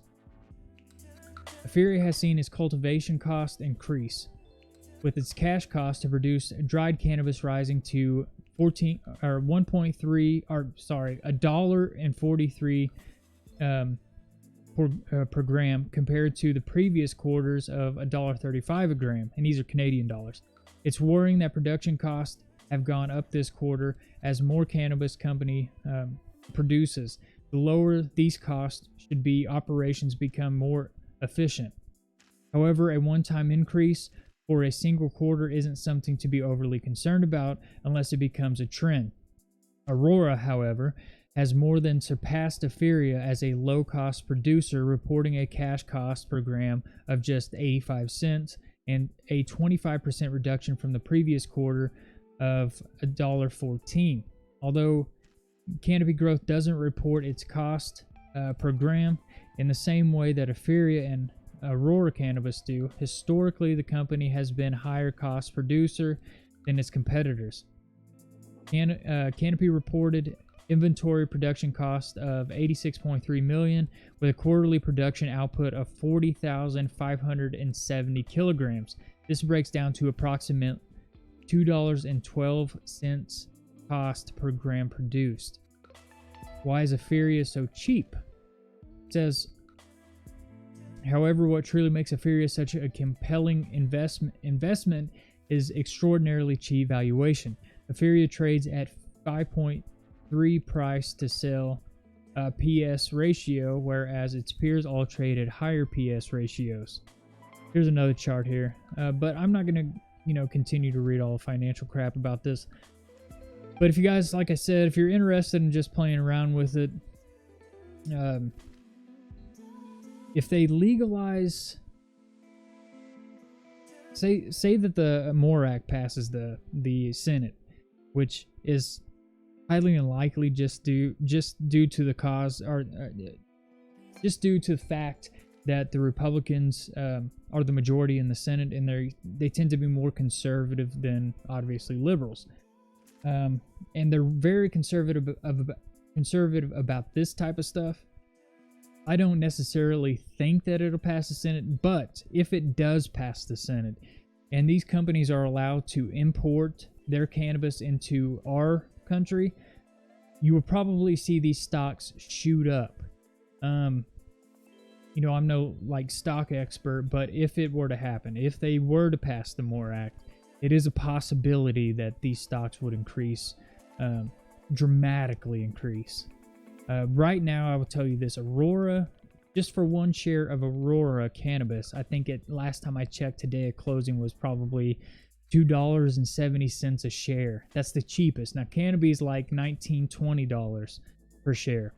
I'm not sure about Etheria, but if you want to get into it, ground level, I'm not giving you financial advice, but if you just want to screw with it, play around with it, whatever. It's out there for people who like stocks. I found this interesting because, as you know, or as it seems,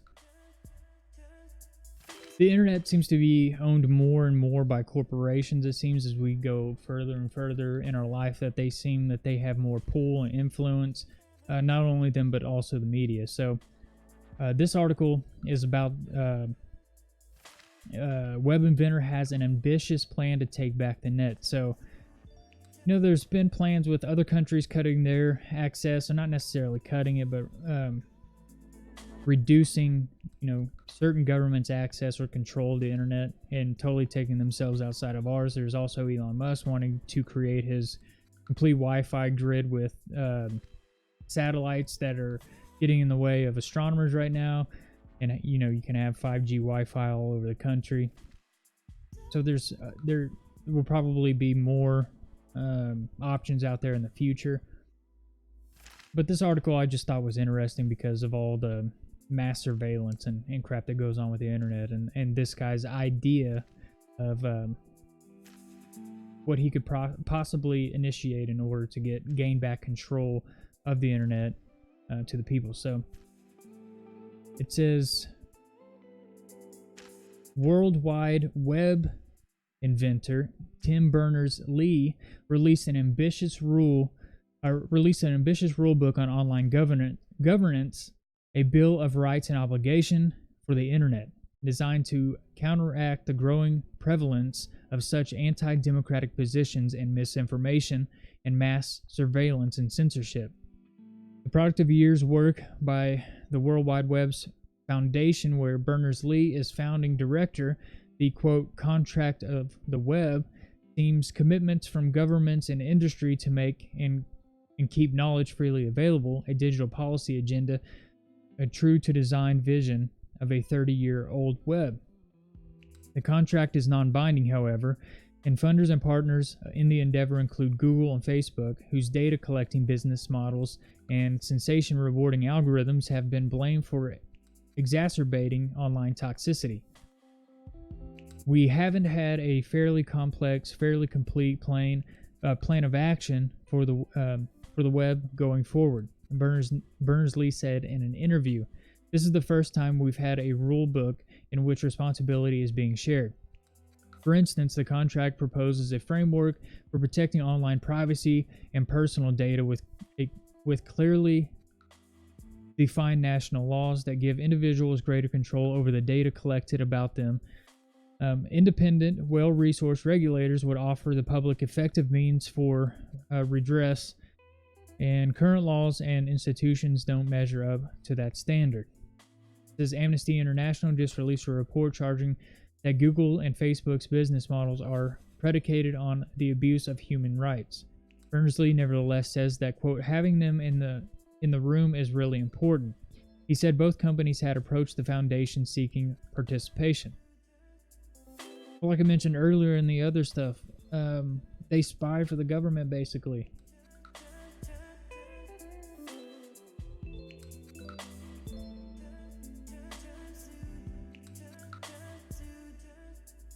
It says the nonprofit's foundation top donors include the Swedish, Canadian, and U.S. governments and the Ford and I can't even pronounce that name foundations.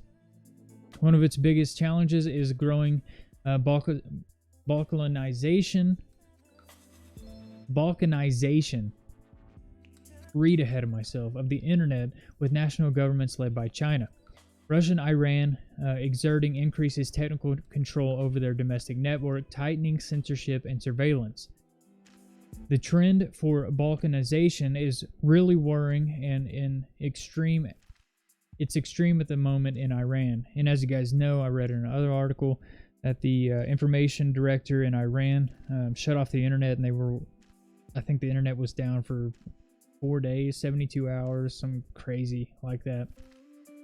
It says a strong government exhibits tolerance, and the computer scientists added for other voices, opposition voices, foreign voices to be heard by its citizens. So how to prevent governments from restricting internet access at their borders? One approach, said Berners-Lee, could be financial pressure. Multinational lenders would condition lower interest rates, for example, on the nation's willingness to let information flow freely on domestic networks.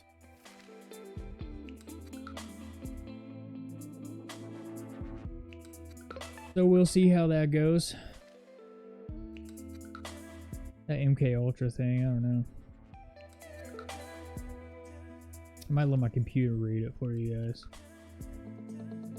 It's kind of long.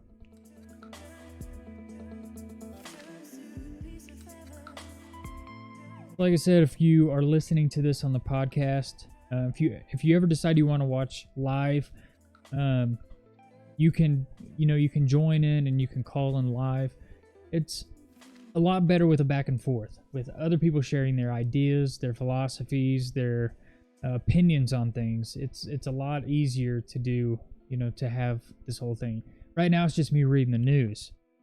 So you can call in from anywhere you want to. And just call the phone number that's scrolling across the screen. If you're listening, it's 1408-638-0968. And the meeting ID is 534-233-4758. You can just call that, and it'll bring you straight to me, and then I will monitor the phone calls. You can share your opinion. You can share articles by emailing them to me or going to Google Hangouts at kingsmanreport2019@gmail.com. You can send those in my email, and then I research those later. And I share a lot of them on here. People share news articles with me all the time on Facebook is where I find a lot of this stuff. And then I just scour the news pretty much all day. This is an MQ-9 Reaper. Well, I guess I better read the title. It says American military loses drone over Libyan capital. So it says an Mk9 Reaper remotely piloted aircraft soars over Southern California skies on a training flight on September 15, 2016. As that picture is there. If you're listening, it's just a picture of one of our military drones. So this is out of Cairo. It says, the U.S. military said Friday it lost an unmanned drone aircraft over the Libyan capital of Tripoli, where rival armed groups have been fighting for control for the city for months. The U.S. African Command said the drone was lost Thursday while assessing the security situation and monitoring extremist activity. AFRICOM did not give a reason for the drone's loss, but said it was investigating. It said the drone operations in Libya were, quote, fully coordinated with appropriate government officials. The 5-inch gun. I'm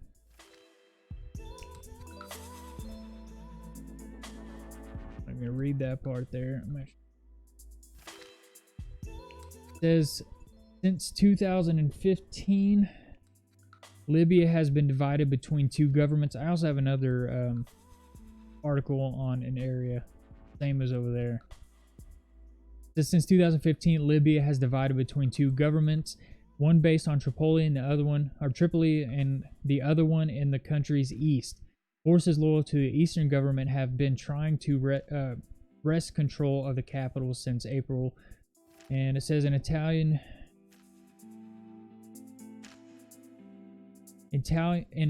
drone was shot down Wednesday southeast of Tripoli by forces loyal to the eastern government.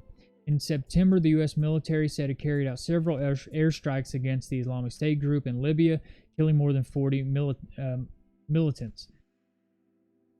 Those were the first U.S. strikes in a northern African country in over a year. It says oil-rich Libya descended into chaos in 2011 when an international military coalition helped rebels overthrow a long-time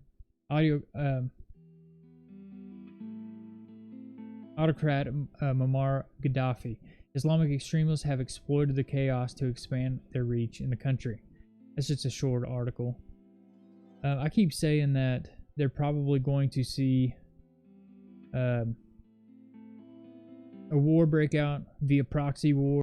And if you don't know what proxy war is, it basically means arms or machinery sold to other countries may be used to, perpetrate an act of war on another country, and that's what will be the catalyst to cause war, to blame it on one of our allies overseas, and that will probably be the precursor to World War III within the Middle East. So, you never know with that type of stuff, but it is a possibility.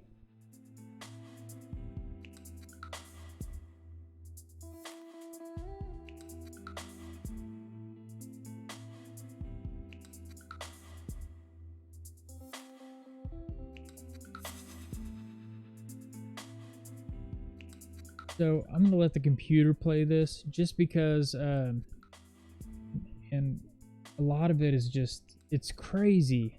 This story is just, it's wild.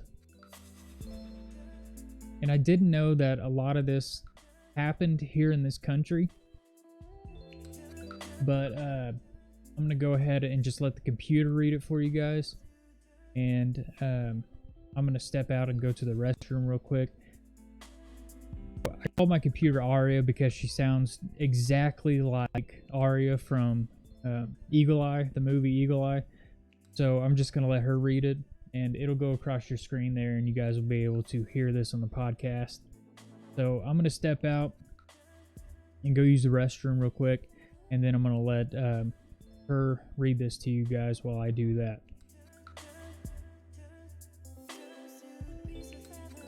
The CIA's Mkultra Mind Control Project.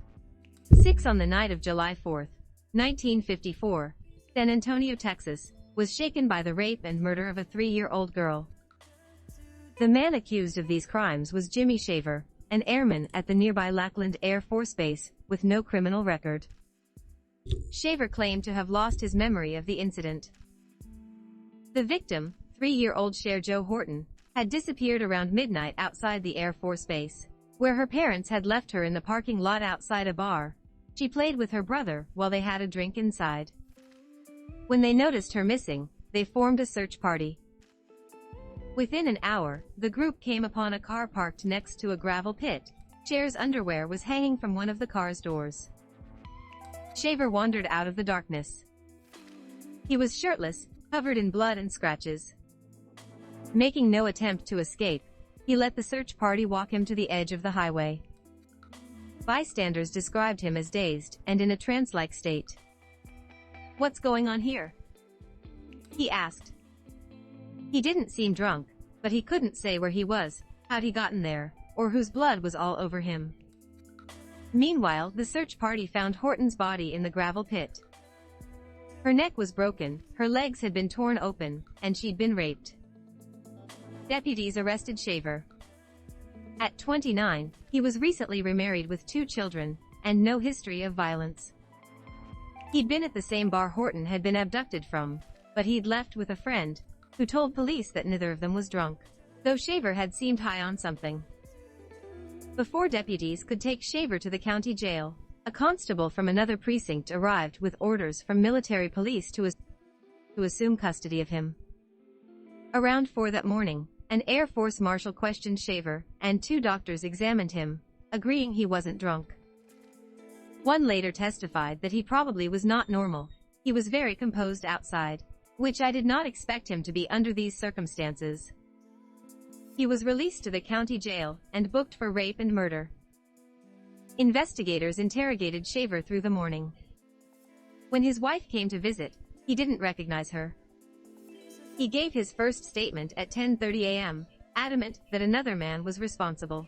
He could summon an image of a stranger with blonde hair and tattoos. After the Air Force marshal returned to the jailhouse, however, Shaver signed a second statement, taking full responsibility. Though he still didn't remember anything, he reasoned, he must have done it. 2 months later, in September, Shaver's memories still hadn't returned. The commander of the base hospital, Colonel Robert S. Bray, ordered a psychiatric evaluation to be performed by Dr. Louis Jolyon West, the head of psychiatric services at the air base. It fell to West to decide if Shaver had been legally sane at the time of the murder. Shaver spent the next 2 weeks under West's supervision. They returned to the scene of the crime, trying to jog his memory. Later, West hypnotized Shaver and gave him an injection of sodium pentothal, or truth serum, to see if he could clear his amnesia. While Shaver was under, according to testimony, he recalled the events of that night. He confessed to killing Horton. She'd brought out repressed memories of his cousin, Beth Rainboat, who'd sexually abused him as a child. Shaver had started drinking at home that night, when he had visions of God, who whispered into his ear to seek out and kill the evil girl Beth. Shaver was under hypnosis. He confessed to killing the young girl. At trial, he maintained his innocence. At the trial, West made only a minimal effort to exonerate Shaver. The airman was found guilty. Though an appeals court later ruled that he'd had an unfair trial, he was convicted again in the retrial. In 1958, on his 33rd birthday, he was executed by the electric chair. He maintained his innocence the whole time. The trial, which hinged on Shaver's testimony, might have ended differently had the jury known about West's past. According to newly surfaced papers from West's archives, the psychiatrist had some of the clearest, most nefarious ties of any scientist to the CIA's Project MKUltra. West's files, especially his correspondence with the CIA's longtime poisons expert, Sidney Gottlieb, shed new light on one of the most infamous projects in the agency's history. Likely comprising more than 149 subprojects, and at least 185 researchers working at institutions across America and Canada, MKUltra was, as the New York Times put it, a secret 25-year, $25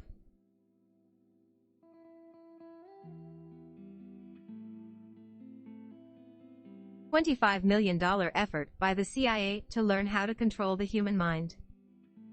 Its experiments violated international laws, not to mention the agency's charter, which forbids domestic activity. At the trial, West maintained that Shaver had suffered a bout of temporary insanity on the night of Joe Horton's killing, but he argued that Shaver was quite sane now. In the courtroom, Shaver didn't look that way. One newspaper account said he sat through the strenuous sessions like a man in a trance, saying nothing, never rising to stretch or smoke, though he was a known chain smoker. Large portions of West's truth serum interview with Shaver were read into the court record. The doctor had used leading questions to walk the entranced Shaver through the crime. "Tell me about when you took your clothes off, Jimmy," he'd said. Transcript of the interview, which survived among West's papers, also showed West trying to prove that Shaver had repressed memories. "Jimmy, do you remember when something like this happened before? Or, after you took her clothes off, what did you do?" "I never did take her clothes off," Shaver said. The interview was divided into thirds, and the middle third hadn't been recorded. When the transcript picked up, it said, "Shaver is crying. He has been confronted with all the facts repeatedly." West asked, "Now you remember it all, don't you, Jimmy?" "Yes, sir," Shaver replied. Though lawyers scrutinized Shaver's medical history, little mention was made of the base hospital, where West's archived letters indicate he had conducted his MKUltra experiments. Shaver had suffered from migraines so debilitating that he'd dunk his head in a bucket of ice water when he felt one coming on. His condition was severe enough that the Air Force had recommended him for a 2-year experimental program. The doctor who'd attempted to recruit him was not named in court records or transcripts. On the stand, West said he'd never gotten around to seeing whether Shaver had been treated in the experimental program. Lackland officials told me there was no record of him in their master index of patients. But, curiously, according to the base's archivist, all the records for patients in 1954 had been maintained, with one exception: the file for last names beginning with SA through ST had vanished. West's professional fascination with LSD was practically as old as the drug itself. For several decades, he was one of an elite cadre of scientists using it in top-secret research. Lysergic acid diethylamide was synthesized in 1938 by chemists at Switzerland's Sandoz Industries, but it was not introduced as a pharmaceutical until 1947. In the 50s, when the CIA began to experiment on humans with it, it was a new substance. Albert Hofmann, the Swiss scientist who discovered its hallucinogenic qualities in 1943, described it as a sacred drug that gestured toward the mystical experience of a deeper, comprehensive reality. In the 50s, even before hippies embraced the drug, very few people took LSD without having somebody being a trip leader. Charles Fisher, a drug researcher, told me. The suggestibility from LSD was akin to that associated with hypnosis. West had studied the two in tandem. "You can tell somebody to hurt somebody, but you call it something else," Fisher explained. "Hammer the nail into the wood, and the wood, perhaps, is a human being." West seems to have used chemicals liberally in his medical practice, and his tactics left an indelible mark on the psychiatrists who worked with him. One of them, Gilbert Rose, was so baffled by the Shaver case that he went on to write a play about it. "In my 50 years in the profession, that was the most dramatic moment ever, when he clapped his hands to his face and remembered killing the girl," Rose said in 2002 of Shaver and the Truth Serum interview.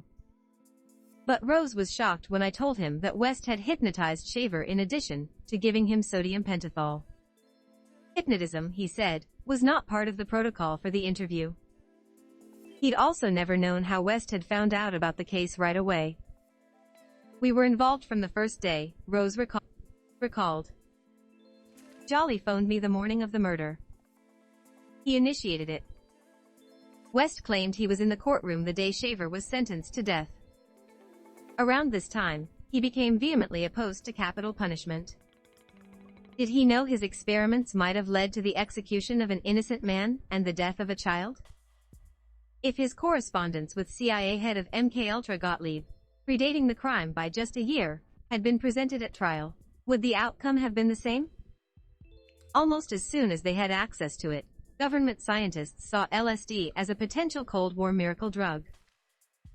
Full-fledged U.S. research into LSD began soon after the end of World War II, when American intelligence learned that the USSR was developing a program to influence human behavior through drugs and hypnosis. The United States believed that Soviets could extract information from people without their knowledge, program them to make false confessions, and perhaps persuade them to kill on command. In 1949, the CIA, then in its infancy, launched Project Bluebird, a mind control program that tested drugs on American citizens, most in federal penitentiaries or on military bases, who didn't even know about, let alone consent to, the battery of procedures they underwent. Their abuse found further justification in 1952, when, in Korea, captured American pilots admitted on national radio that they'd sprayed the Korean countryside with illegal biological weapons. It was a confession so beyond the pale that the CIA blamed communists. The POWs must have been brainwashed. The word, a literal translation of the Chinese 11 now, didn't appear in English before 1950.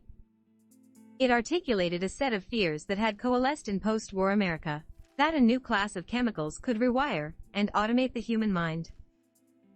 You can tell somebody to hurt somebody, but you call it something else, Fisher explained. Hammer the nail into the wood, and the wood, perhaps, is a human being. When the American POWs returned, the Army brought in a team of scientists to deprogram them.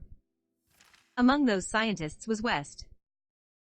Born in Brooklyn in 1924, he had enlisted in the Air Force during World War II, eventually rising to the rank of colonel. His friends called him Jolly, for his middle name, impressive girth, and oversized personality. When he got out, he researched methods of controlling human behavior at Cornell University. He would later claim to have studied 83 prisoners of war, 56 of whom had been forced to make false confessions.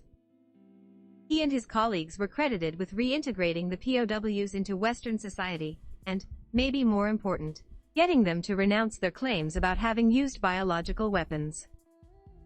West's success with the POWs gained him entrance into the upper echelons of the intelligence community. Gottlieb, the poisons expert who headed the chemical division of the CIA's technical services staff, along with Richard Helms, the CIA's chief of operations for the Directorate of Plans, had convinced the agency's then director, Alan Dulles, that mind control ops were the future. Initially, the agency wanted only to prevent further potential brainwashing by the Soviets. But the defensive program became an offensive one. Operation Bluebird morphed into Operation Artichoke, a search for an all-purpose truth serum. In a speech at Princeton University, Dulles warned that communist spies could turn the American mind into a phonograph playing a disc put on its spindle by an outside genius. Just days after those remarks, on April 13, 1953, he officially set Project MKUltra in motion. Little is known about the program.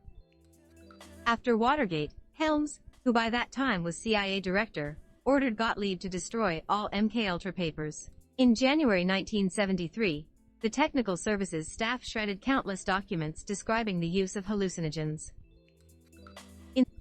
In the mid-1970s, after the Times revealed the existence of MKUltra on its front page, the government launched 3 separate investigations, all of which were hobbled by the CIA's destruction of its files.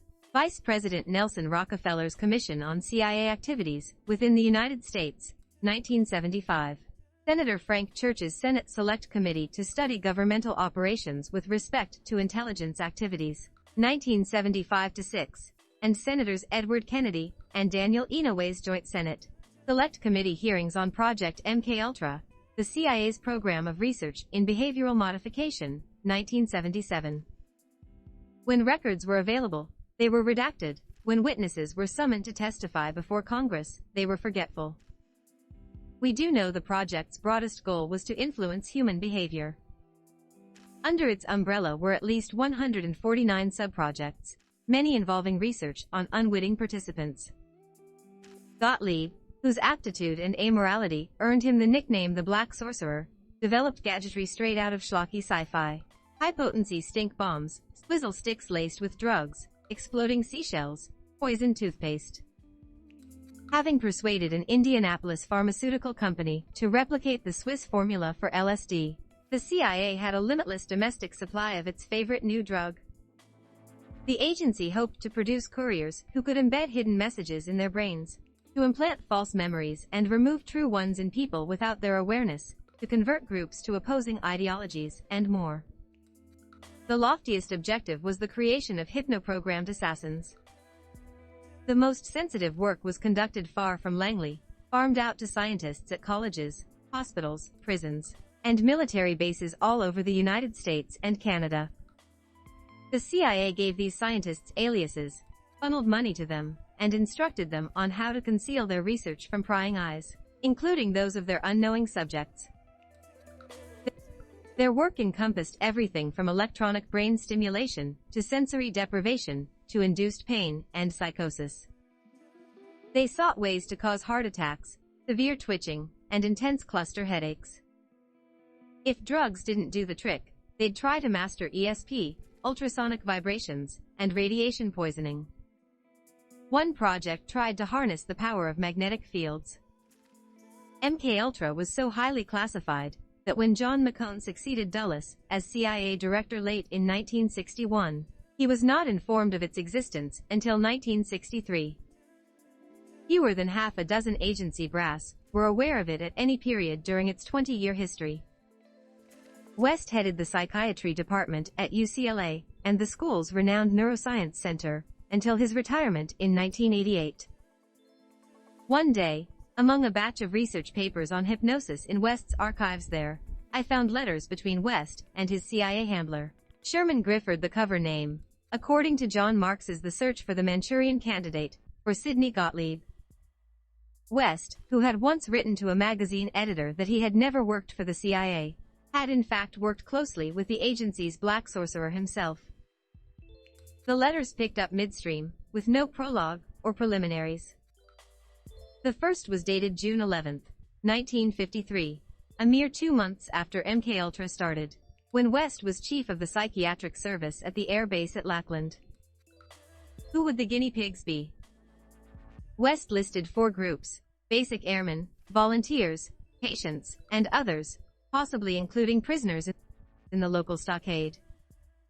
Addressing Gottlieb as S.G., West outlined the experiments he proposed to perform using a combination of psychotropic drugs and hypnosis. He began with a plan to discover the degree to which information can be extracted from presumably unwilling subjects, through hypnosis alone, or in combination with certain drugs, possibly with subsequent amnesia for the interrogation and or alteration of the subject's recollection of the information he formerly knew. Another item proposed honing techniques for implanting false information into particular subjects, or for inducing in them specific mental disorders. He hoped to create couriers who would carry a long and complex message embedded secretly in their minds, and to study the induction of trance states by drugs. His list lined up perfectly with the goals of MKUltra. Needless to say, West added, the experiments must eventually be put to test in practical trials in the field. To this end, he asked Gottlieb for some sort of carte blanche. Who would the guinea pigs be? He listed 4 groups: basic airmen, volunteers, patients, and others, possibly including prisoners in the local stockade. Only the volunteers would be paid. The others could be unwilling and, though it wasn't spelled out, unwitting. It would be easier to preserve his secrecy if he were inducing specific mental disorders in people who already exhibited them.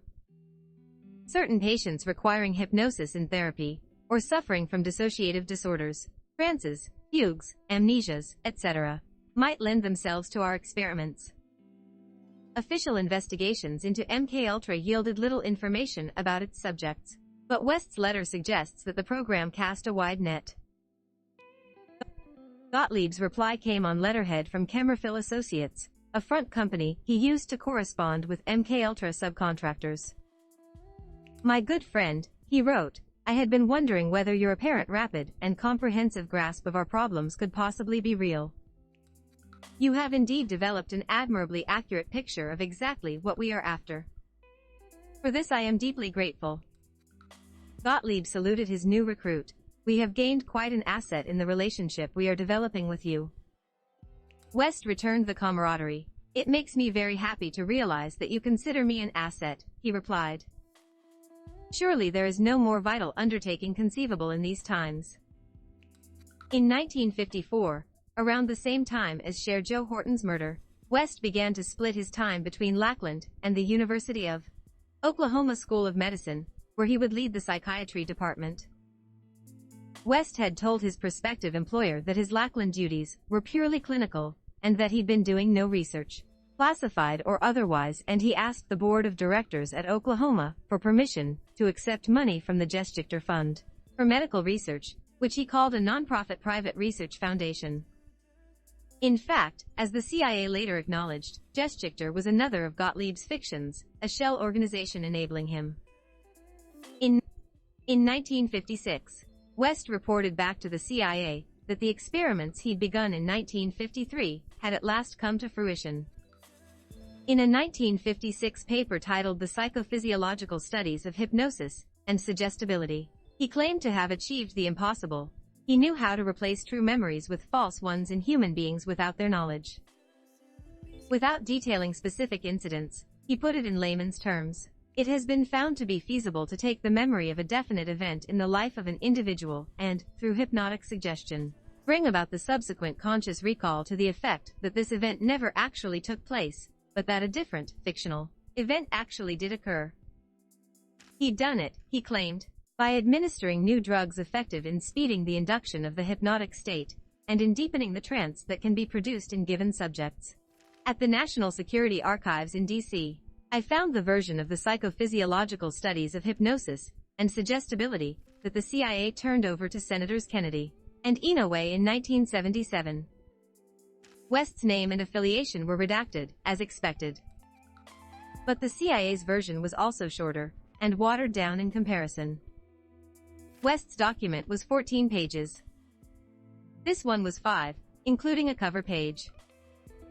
Most glaringly, there was no mention of West's triumphant accomplishment, the replacement of the memory of a definite event in the life of an individual with a fictional event.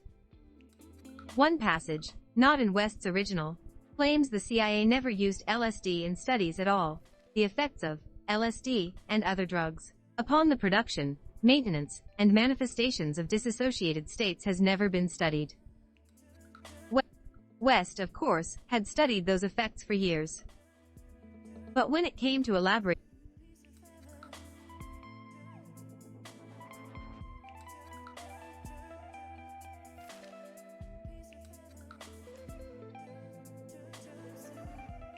So it goes into more of that if you guys are interested. I misspoke earlier and said that I didn't know that this went on in the world. I didn't know that this went on in this state. I didn't know Oklahoma was a part of it.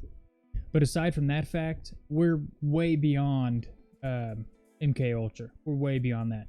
Now they have what they call sound to skull technology. So what they claim they can do is they can broadcast a sound through invisible beam, laser perhaps, and they can project that into either a crowd or one individual at a time by using this technology. It's pretty much along the same lines as a direct energy weapon directed at just, one person. And then rumor also has it that is projected, or that is included in the new 5G technology that they're wanting to roll out. But that's allegedly. We don't know for sure. So earlier I said it's windy and my mind kept focusing on the wind outside. So when I went out there earlier, the wind blew down the entire back fence of the house. So the fence is gone. It's that windy here right now. It's crazy. So if you guys want to look more at this article, it's posted in the description below, and you guys could check that out. So this was one I wanted to talk about because I mentioned that some people had pulled off one of the largest,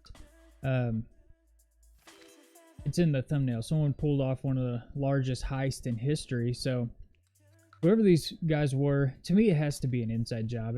Someone just couldn't get away with this unless they knew exactly what they were doing. And then the way that they went about it's crazy. But it says, diamond thieves steal jewelry worth up to €1 billion from German museum and possibly world's biggest heist after making off with 3, quote, priceless sets commissioned by 18th century royalty. So it was the Green Vault in Dresden was targeted by thieves early Monday morning. It says at least 2 burglars broke in through a window and smashed open a cabinet. They stole jewelry, sets commissioned by 18th century ruler of Saxony. And the museum had previously boasted that it was, quote, as secure as Fort Knox. Well, apparently it wasn't, because these dudes gotcha. So it says diamond thieves stole 3, quote, priceless sets of 18th century jewelry from a German museum today in what would be the world's biggest ever heist. Burglars broke into Dresden Green Vault in early hours of this morning, switching off a power supply and breaking in through a window. Once inside, they smashed open cabinets and stole 3 jewelry ensembles, which were commissioned by Saxony's former ruler Augustus the Strong in the 18th century show of power. This 2 thieves were seen on CCTV cameras inside the museum, but they escaped in a gateway car, and a manhunt has so far proved fruitless. It says, according to Bild, up to €1 billion worth of treasures may have been stolen, which would make it the biggest art theft in history. Experts at the museum, which once boasted it was as secure as Fort Knox, said the value of the items was immeasurable. And here's some pictures of the place. This is crazy, and I don't know if these are the cabinets that they busted into or not, but you can see some of the stuff there. It's just covered in gold. Gold everything. There's multiple pictures here. There's crime scene photos. It says, what are the world's biggest heist? It says up to 1 billion euros worth of treasures may have been stolen today's break-in, which would make it the largest heist ever.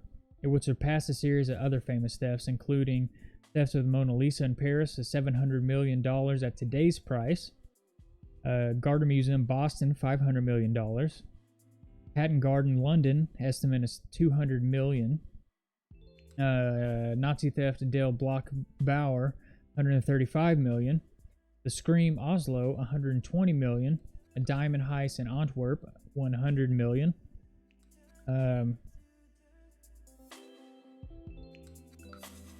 It's just crazy.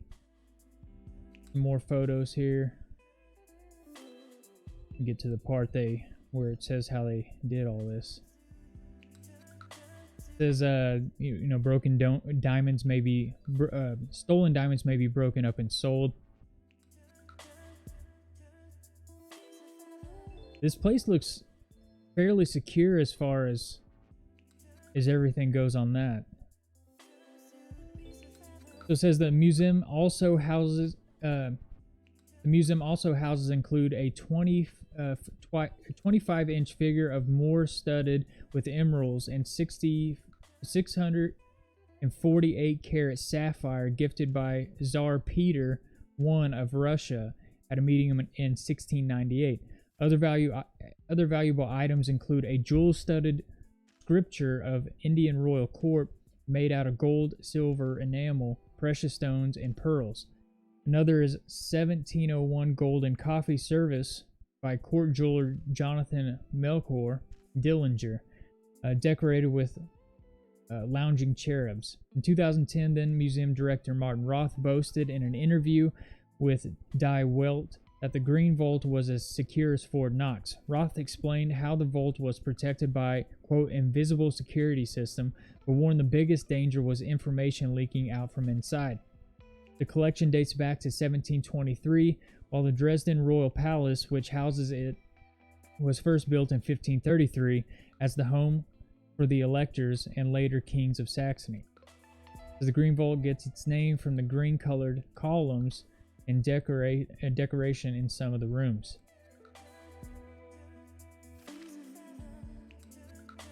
As the museum and palace were rebuilt after the devastating Allied bombing of Dresden in World War II, some of the items were looted by Soviet troops in 1945 but later returned. Only part of the collection was on display during the Cold War, when Dresden was part of the communist East Germany.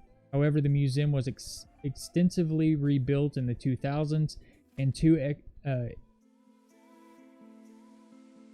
exhibitions now form one of the best preserved treasuries in Europe, its website says. Angela Merkel hosted then U.S. President Barack Obama there in 2009 during early months in office. It says in 2017, a 220-pound gold coin the size of a manhole cover was stolen from Berlin Museum and was feared to have been melted down. Prosecutors allege that the burglars broke into the museum through an upstairs window and used a ladder, wheelbarrow, and rope to extract the coin. A trial remains underway. If you guys want to check this article out, as always, the link's in the description underneath this video, and you guys could check that out. It's just crazy. That's why I say it has to be a inside job, because whoever did this, they had to know what they were doing. I mean, they had to.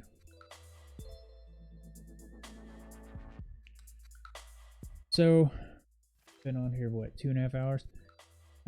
This is a sad story. It's a shame this had to happen, but I know in some, or it didn't have to happen, but it's a shame it happened. I know in some states, they've made it legal for feral hog hunting just because they've overtaken everything. They've destroyed crops, they've destroyed property. So certain states, they've made it legal to where they can kill these things. This article says feral hogs attacked and killed woman on her way to work in Texas. County Sheriff Brian Hawthorne was quoted by saying, "In my 35 years, I will tell you it's one of the worst things I've ever seen." So this came out this morning. The reason I'm going so long today is because I skipped yesterday and then caught up on some news today. It says in this article, a woman in Texas was found dead outside the home of an elderly couple she cared for after being attacked by a group of feral hogs on Sunday morning. It says the victim, 59-year-old Christine Rollins, arrived at work in the rural southeast Texan town of Anahuac around 6 a.m. on Sunday when it was still dark. So the 84-year-old homeowner found Rollins' body lying in the front yard when he looked outside after she didn't arrive at their door for work. Police were called and initially considered the possibility that Rollins had died of a medical condition before her body was discovered by the feral hogs. However, an autopsy Monday confirmed the cause of death as loss of blood, quote, due to feral hog assault. Chambers County Sheriff Brian Hawthorne told reporters during a news conference. He said, "It looks like she got out of her car and locked it. She was probably trying to make her way to the front door when it appears these animals must have come along." Medical examination found that Rollins was attacked by, quote, multiple hogs based on the various size of the bites on her body. It says there is no question in the medical examiner's mind that this was feral hogs that caused her death. Hawthorne added, saying, "In my 35 years, I will tell you this is one of the worst things I've ever seen." It says feral hogs have taken over some of the pasture land around the home, adding that they are a problem throughout Chambers County. Attacks on humans, however, are extremely rare. As feral hogs are one of the most destructive invasive species in the U.S. and have long been a problem for Texas farmers.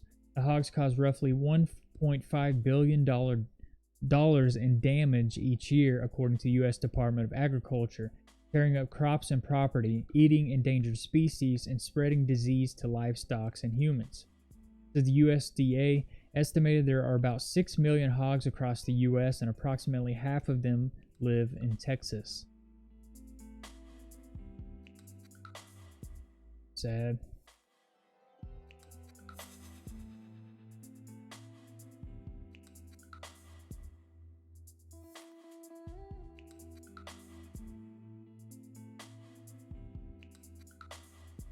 I thought this article was interesting, even though, some people may not like the guy or whatever, their differences are with him.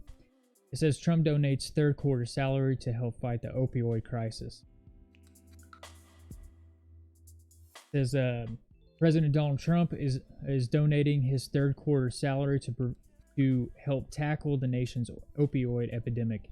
While White House officials say Trump has given the $100,000 he would be paid in the quarter to the office of the Assistant Secretary of Health, which oversees federal public health offices and programs, including the Surgeon General's office. While the White House says the funds are being earmarked to, quote, continue the ongoing fight against the opioid crisis, Trump has made tackling the misuse of opioids an administration priority. More than 70,000 Americans died in 2017 from drug overdoses, and the bulk of them involving opioids. I know people personally who have died from opioid overdoses. I know people who are addicted to opioids. In Oklahoma, they've changed the law here to where you can only be prescribed a certain amount of opioids within a month, even within a week. They very seldomly give them to anybody here. It will probably happen here in Oklahoma that they will turn to prescribing the medical cannabis. They'll probably go that route rather than the opioids. It says Trump is required to be paid, but he has pledged to donate his salary while in office to worthy causes. Trump donated his quarter salary to the Surgeon General's office. So even if you don't like him, I mean, it is what it is, you know. At least somebody's doing something about it. I think it's stupid, for one, and a lot of people probably don't know this information, but Dow in Canada has started taxpayer heroin. So what that means is that the taxpayers pay for heroin to give to the addicts. They also have places where they have places where you can go and you can use a syringe. They call them safety injection sites. I think all of that is stupid. To me, that is enabling. Instead of enabling people, you should probably try other routes. Cannabis is an excellent route as far as getting off opioids, and you know, just getting away from all that stuff. This whole ideology of, you know, giving people a safe place to inject, and then, you know, having taxpayers pay for other people's abuses, that type of enablement is just, I think, is ridiculous to even think that way. But so this is also pretty sad here, because not a lot of people pay attention to it. It's not even in the media a lot what's going on with Yemen. You know, people are dying over there all the time, constantly, through starvation, disease, war. It's sad what's going on over there. And if it couldn't get even sadder, among what this article says, you know, amid civil war and famines, Yemen is facing a new killer, the dengue fever. It says a civil war in Yemen has killed 100,000 people, and more have died from starvation and disease, including a new outbreak of a mosquito-borne virus. The International Committee of the Red Cross is warning of a, quote, very dire humanitarian situation in Yemen, and thousands of people in the war-ravaged country are now getting sick from dengue fever, a debilitating disease transmitted by mosquitoes. It says a new outbreak comes on top of an ongoing cholera epidemic that has sickened nearly 60,000 people since January. The United Nations and international aid groups describe the situation in Yemen as particularly grim amid a disastrous civil war. It broke out after Houthi rebels supported by Iran over the capital city, and it says the Saudi-led coalition has since responded with a sustained bombing on in-ground campaign. The combat has claimed more than 100,000 lives in almost 5 years, and the UN says famine and disease have killed another 130,000, as the war has stranded millions of people without clean water or adequate food. Now the European Commission says nearly 8,000 recent cases of dengue fever have been reported, and more than 3,000 confirmed in Taiz, which is Yemen's third largest city. 10 dengue deaths have been reported there just last week. International Red Cross official Robert Mardini says, quote, we have recently been extremely worried and concerned by reports of dengue outbreak in addition to cholera. With the violence and the fighting, it is a big challenge to control this epidemic. In 2019 alone, more than 3 million people in Yemen were forced from their homes, prompting the International Rescue Committee to list Yemen as the world's greatest risk of humanitarian catastrophe. So pray for the people in Yemen. Horrible about what's going on over there. So I constantly talk about, data breaches, internet breaches.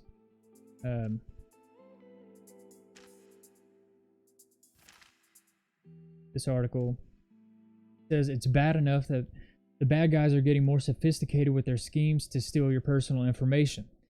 Now it seems that they're to the point where even the apps we download from reputable places like Google Play Store are being used for some of the same bad guys. That's based on a report from CNBC that says security researchers highlighted the flaws to both Facebook and Twitter this week. It says, in fact, according to Engadget, almost 10 million users may have had their Twitter and Facebook accounts compromised by the presence of two software development kits, or SDKs, that allowed outside access to your information. In a blog post from Twitter, the company confirmed that user information may have been compromised if you connect your social media accounts to various apps using the SDK. Here's what this means. It says, if you use an Android device and have downloaded apps containing one of the SDKs and connected your social media accounts to any of those apps, it's possible that your information like your name, username, email, and gender was shared in places you may not have intended. Both of the developers whose SDKs were implicated, One Audience and MobiBurn, have said they have shut down their SDKs while they investigate. Both Twitter and Facebook say they have taken steps to prevent future use of either SDK to gain access to your information. In addition, iOS users appear to be unaffected by this popular issue. It's not uncommon for apps to ask you to connect your social media account, especially games or other apps that have leaderboard features. However, in the apps included this SDK, third-party developers were able to access users' personal information. Twitter went so far to say, while it doesn't have any evidence that this flaw was actually used to take over any accounts, it could be used in that way. It said the report from CNBC specifically mentioned that the flaw was found in a photo editing app giant Square and Photify. But other apps that encourage users to connect their Twitter and Facebook accounts could be affected. In reality, there's very little functionality added to most of the apps by connecting your social media accounts, meaning it's probably best to avoid it unless you have a really good reason to do so. In fact, there's really never a good reason to use your social media account to log into apps on your mobile device. Sure, it seems like it saves some time creating an account, but it's simply not worth it. This is the latest revelation that comes from both companies who have faced increased scrutiny over the way they handle users' personal information. Facebook, for example, has come under fire for several occasions of lax policies regarding how developers and advertisers are able to access and use information about users of both its namesake Facebook and Instagram apps. So if you guys think that your security's been breached, I would definitely check into this.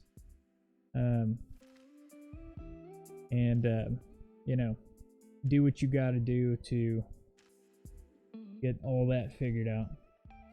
So I'm going to go ahead and get off here. I've been on here for 2.5 hours. So if you listen to the podcast, thank you for listening. I'm monetized on my podcast. You can get it on all streaming platforms: iTunes, Spotify, iHeartRadio, Deezer, Castbox, Breaker, and a whole lot more. You can check it out there. If you're watching this on YouTube or watch this video later and you don't want to watch the videos, you can listen to it on one of the streaming apps. If you're listening to this on the streaming apps, I do a live show. It's Sunday through Friday at 7 p.m. I take Saturdays off. So I appreciate you guys for listening. If you're listening on the podcast, it was a pretty long one today. And if you're watching, it was long. So if you guys like the video, then press the like button, subscribe to the channel. I do videos on everything, conspiracy theories, wars, riots, fires, breaking news. I do news on pretty much anything and everything that's out there. And it's called the news that everyone ignores because it's a lot of times it's just articles people aren't interested in or don't think that it affects them in this society. So I'm going to go ahead and sign off here. And until next time, I'll be praying for you guys. And shalom.